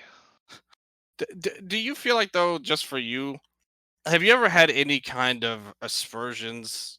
Not that you didn't do it in England, but to be like a darker character, obviously, maybe not an emo gimmick because that's kind of what I did for a long time, but more like a true heel bad guy type of character. I feel like if I ever wanted to go Dark Brooks, it would mean entering Damnation, and I simply shall not. Nobody wants to do that. No, so at least until Damnation's gone, I'll stay squeaky clean. Okay. Back to the match. Ueno and Mao beating up Takeshita and sending him back to the States would be. I hope so. I don't like Shuma, but when Shuma got his crutch kicked out of him, even I felt a little bit bad for him. Yeah, for sure. Your heart grew 3 times its size. Would that happen? The Shuma one was definitely at Ryogoku. It was definitely the handshake heard around the world. That Kiss Mao and people lost their minds. Yeah, Twitter went crazy. I saw some people go very crazy over that kiss. So It yeah, was so funny. There was no deep meaning behind it. Mao was just trying to be emotionally supportive in English, and then the way I thought funniest to counteract what he was saying was to tell him to just kiss me in Japanese. So if you watch it back, like, there's a period before where Mao's like, "No, you've really been like my dad these last 3 years. I really appreciate everything you've done for me. You've looked after me." And then I just went, "Yeah, chuste," which in Japanese is just, "Yeah, kiss me." And he was like, "Oh, okay." oh my god, that's awesome. Oh, Uh. I need to tell some people that. You know your fan base, Brooks. I told you People from the read- beginning. I was emotional. I was happy. I was glad that my shoulder hadn't dislocated again. So it was Fair enough. equivalent to being like 6 beers deep in the karaoke bar. At which point anything goes. It felt the same in the ring.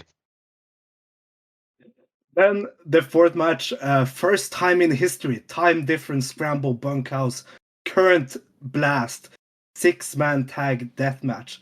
Atsushi Onita, Yoshitatsu, and Toi Kojima versus Sanshiro Takagi, Yu Nakayama, and Yusuke Okada. Toi Kojima just getting thrown out of these bunkhouse blast matches, and I love it. What a trio! Where else in the world could you ever hope or expect to see the trio of Yoshitatsu, Atsushi Onita, and Toi Kojima? I just want to say, and I want to remind you of something, Sondre. On the last episode, you threatened me that this would be the main event over the title, and I think you need to come clean now. That's not true.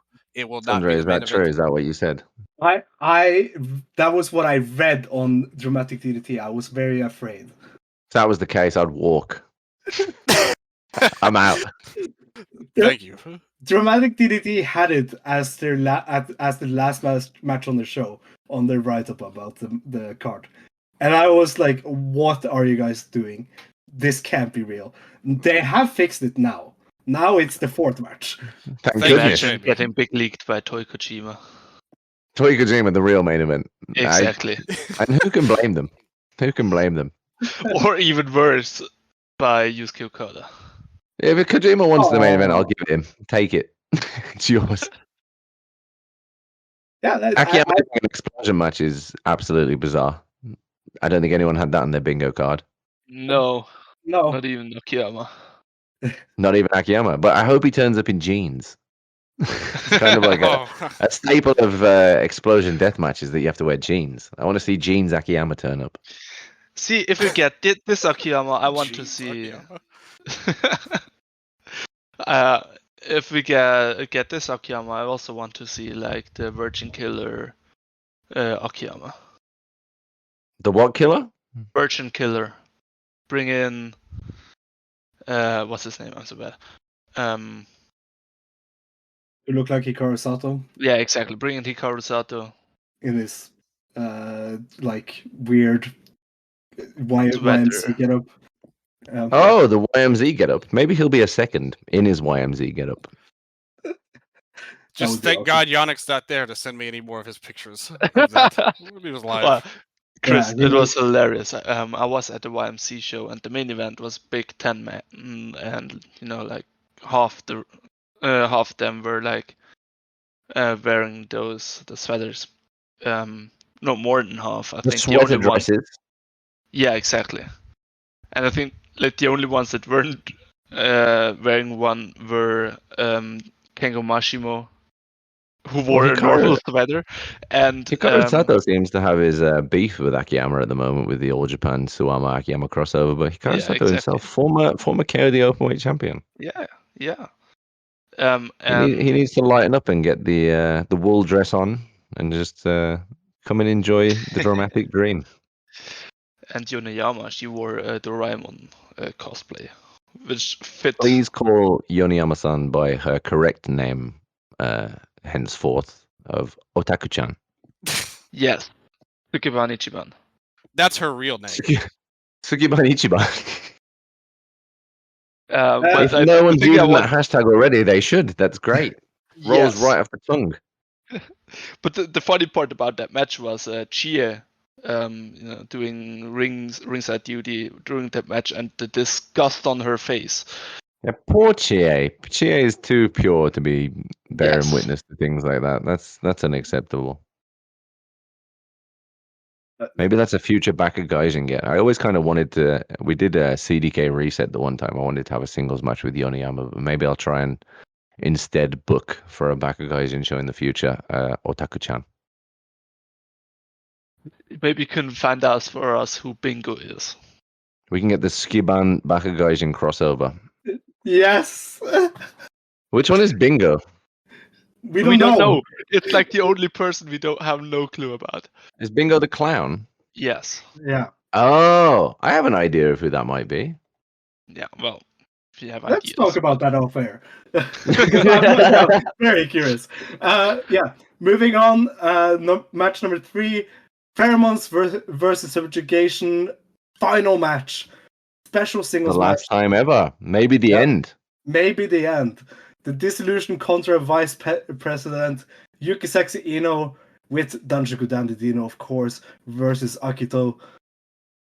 Oh, I am rooting for Akito. Isn't that what I'm rooting for Akito? Because he's a very good vice president. He's very good at his job. He's a very good wrestler too. I've always considered him very underrated. Watching Akito's an amazing wrestler. Yeah. Specifically an amazing technical wrestler, but Yeah. also very good at his vice president job. And if I had the choice of which one stays, the Pheromones or Akito as the vice president, I would definitely pick Akito.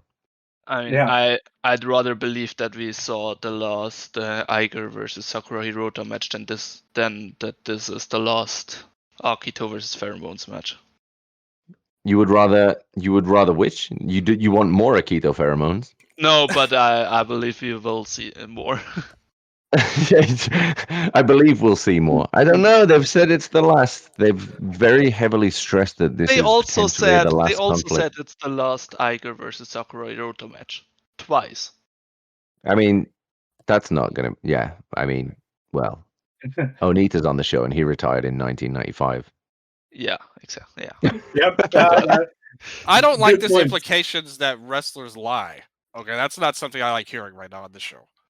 I got some bad news for you, Dylan. Yeah, especially after Does almost this- 2 hours of talking with the wrestler. It would be bad to have the implication of a wrestler lying. In the last 2 hours, I think I've been quite open and truthful. Yeah, see, he even admitted he didn't edit the Wikipedia page. That's the Except biggest about scoop the we way got. that was the biggest lie. That was Okay. completely me. Yeah. Just Sondre, as I suspected. we're No, doing it a was not. podcast. It was not. That was a joke. I did not edit the Wikipedia. Next match. So we're doing a podcast for half a year with Dylan, who was a wrestler. You should know better. True. It's just two people lying at each other. That's wrestling in a nutshell, pretty much. Ain't that the truth? Match number 2, Harashima Kazusada Higuchi and Samata Kao versus Yukio Nara, Yuya Kuriku, and Takeshi Masada. This match looks very fun for me. Like a lot of these people are people I'm very into, so I will have a lot of fun with this. It's interesting. I don't feel like there's any connection point between really any of the people. It's a each very team. random match. It's a very random 6-man tag, but it'll probably be very good. Yeah, it's one of the better outcomes of just throwing 6 people at a wall and look what sticks. You've got Harashima in it, and he's literally good in anything. And then you've got Higuchi, who is also literally good at anything. Same, really. Like Naya recently has really been stepping up too. Soma Takao, when he goes, is great. And then you've got Masada and Koroku, 2 of the most promising young talents in DDT. So it's interesting. It'll be interesting to see. Interesting. Definitely looking forward to it. Usually there's more of kind of like a common theme running through the teams of members who are in units together, but it's a real mixed bag. Higuchi from Harimao, Harashima Disaster Box, Koroku Burning, Naya kind of loose affiliation to Omega, Takao, no technical affiliation right now other than to Irie, and then Masada, who is kind of my son only. That's his that's his notable point. Yeah, Soma will do his one-person only Team Drift reunion. A very lonely Team Drift reunion. You've clearly taken a liking to Takeshi Masada. You can see it on screen, and I definitely see why, because he's a He's great just so talent. weird, isn't he? Is he not the most perfect DDT young boy? I feel like Yeah. he's got the most DDT heart out of any of the young guys. Yeah, and he's He's a also little like weirdo. a combination of Daisuke Sasaki and Konosuke Takeshita. Yes. When he first, I remember being in Shinjuku Face when he was first introduced to people before a show, and it was like, these are the new trainees, and I was like, oh, he looks just like Takeshita. It's like baby Takeshita, because at the time I think Takeshita had first or just gone to America, and I was like, oh, it's fine. This new guy's here now. This can be new baby Takeshita. And then I remember for about 2 or 3 months, I would speak to him exclusively in Japanese, and then Andrew the Giant Everett came over. And I think he was staying in the DDT young guy's house or in the dojo house, or at least he stayed there for a day or two. And I remember talking to him afterwards, and he was like, "Oh, that young guy, Masada, his English is amazing, eh?" And I was like, "What do you mean?" And he was like, "His English is like flawless." And then there was a Gampro Otaku show, and Takeshi was there. Takeshi Masada was there making the ring, and I was like, "Do you speak English?" And he was like, "Oh, yes." And I was like, why have you never spoken to me in English before until now? And he was like, I thought it would be rude. That is awesome to hear. Yeah, he's got flawless English, and for the first 3 months, he only ever spoke to me in Japanese. Who else on the DDT roster has like surprisingly good English? Looking at this card in front of me right now, Mao has really good English. Ueno has pretty good English. Yoshitatsu. Presumably, I've never spoke to him, so I wouldn't know. He Well, has he was done an English English commentator. commentary. Yeah. Yeah. Oh, well, there you was go. quite Yeah, good. Yoshitatsu probably. Antonio Honda. And Not that's Masa. about it. Yeah, not Masa. No, his English is Yeah. rubbish. Oh, Uni's quite good because he's in school at the moment still. So they study English in high school in Japan. Nosaki. Who? Oh, Akai. Yeah. She tries. We're just trying to farm future guests for the show right now. From Yeah, viewers, so that's apologies. actually that is actually the goal. If you want someone who could be a feasible guest, Ueno, Mao, Masada. That's about it. Anyone else, you'd probably Very good. struggle. But yeah, the last match on or the last match we haven't covered, probably the dark match, but it is the opener. Masahiro Takahashi, Antonio Honda, and Illusion versus Yuni, Kazuma Sumi, and Rukia. So Honda and Masahiro Takahashi and a bunch of rookies. The CDK Yasareru's collaboration and a bunch of rookies. Yeah. Yes. Interesting. I think Masada and Honda are both two very unselfish wrestlers who are very interested in bringing the best out of the people they're in the ring with. So I think it'll be interesting to see what happens there. Illusion, very interesting. Uni too. I think Illusion and Uni both, they're very young and not yet really come into themselves, but they're both very interesting. Rukia is, of course, the most fresh DDT young guy with Sumi maybe right behind him. So it'll be interesting to see how it goes. And I'm interested to see who steps up in that one. I think Uni's got a very bright future. He's only still, 15, 16? So ridiculous. And even Illusion's like 21. Yeah. What's the deal with Illusion? He doesn't wrestle that much on compared to the others. I think the same even with Uni though. They're both still, I think, in education, so they have alternating weird schedules where sometimes I think they're Uni studying. wrestles much more than him though. Potentially. I think DDT's got so many young people now, it's hard to get everyone on every show as well. I don't think there's anything particularly unique about Illusion that means he's not on more shows.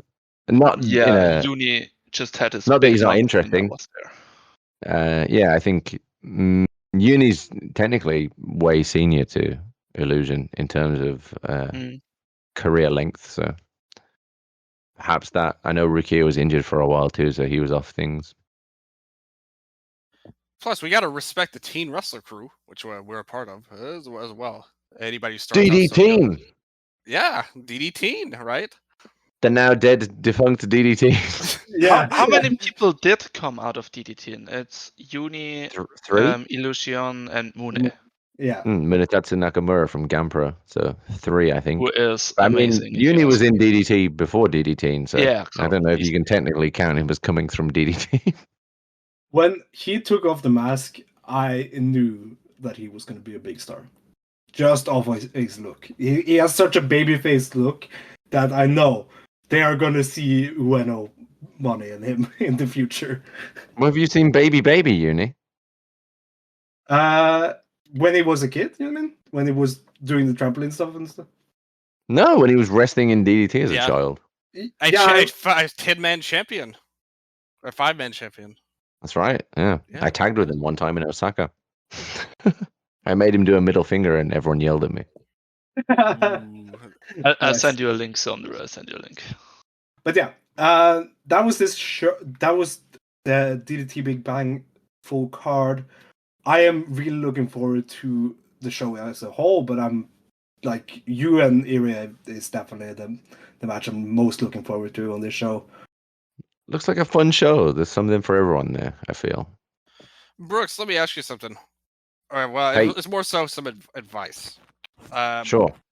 Shoot. Use the Carolina Reaper. Bring back, you want to talk about one-man reunions with Soma, the one-man Dream Futures team reunion in the main event. Bring back the ghosts of his past. Respect Keisuke Ishii. What a great wrestler. And if you do it, I know you were thinking of me. Keisuke Ishii is great. Yeah, awesome wrestler. Like, very My talented. first ever deal, we had a singles match together, but it's the only time I think we've ever wrestled. We maybe had a 6-man or a tag sometime in between, but I'd definitely like to have a singles with him again. Oh, yeah. He's another Oh, we one of did these the guys. Takanashi had a produce show, and we did the Drift, and it was meant to be me, Honda, and Drew, and then Drew pulled out, and it ended up being Watase instead. That was like a Yeah. year and a half or 2 years I ago. Shinjuku remember Face that. show.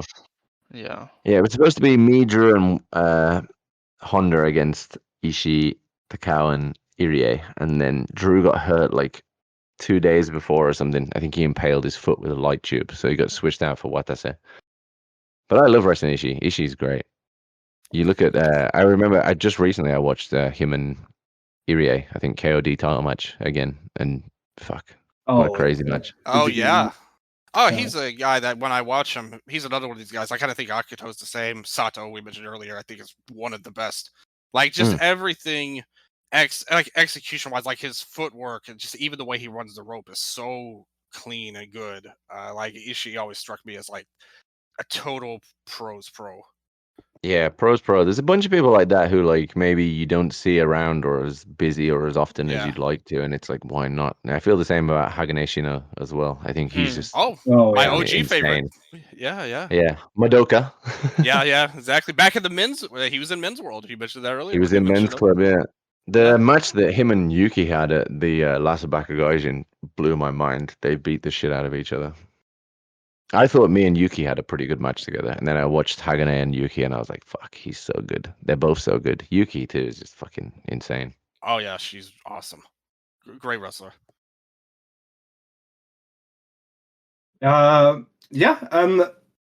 If you defend your title successfully against Irie, something we all hope for here, who do you want to defend the titles for? Who are the goals to defeat for the title?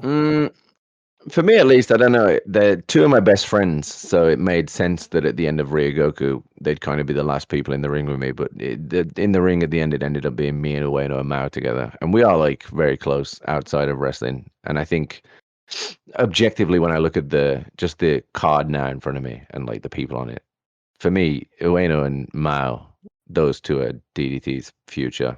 So I think either of those would be a real treat, and I'd like to see either of them kind of get that push up again. I mean, Ueno's kind of been a challenger or been in finals of tournaments, but not yet. And then Mao is kind of, he had the recent story with the Universal belt with the Endo, but I think the last time he challenged for the KOD was like, what, 3-4 years ago against Tanaka, maybe? But Mao's so popular Um, and so interesting. I'd like to wrestle him for the KOD belt. Same with Ueno. Even with Shunma. I don't know when the last time, if ever, Shunma's challenged for the KOD belt, but when he's back from his injury, that's someone I'd like to wrestle. I mean, I would be happy. Those would be my 3 picks. Any of the Sauna Kamina except for Kojima. Poor Kojima. Hey, do you Fuck think Kojima. that? He Hey, is poor. He has to wrestle with Tatsu. oh, okay, yeah. Hey, shoot! You shoot from the hip right now. But hey, do you think that you could? Because you already said earlier that they, you're kind of doing your thing. It's not like you're involved in the plans or the booking or anything. You think you could hop in on this All Japan stuff coming in there? Do you think that'll be a thing, kind of, or what's kind of your thoughts on it?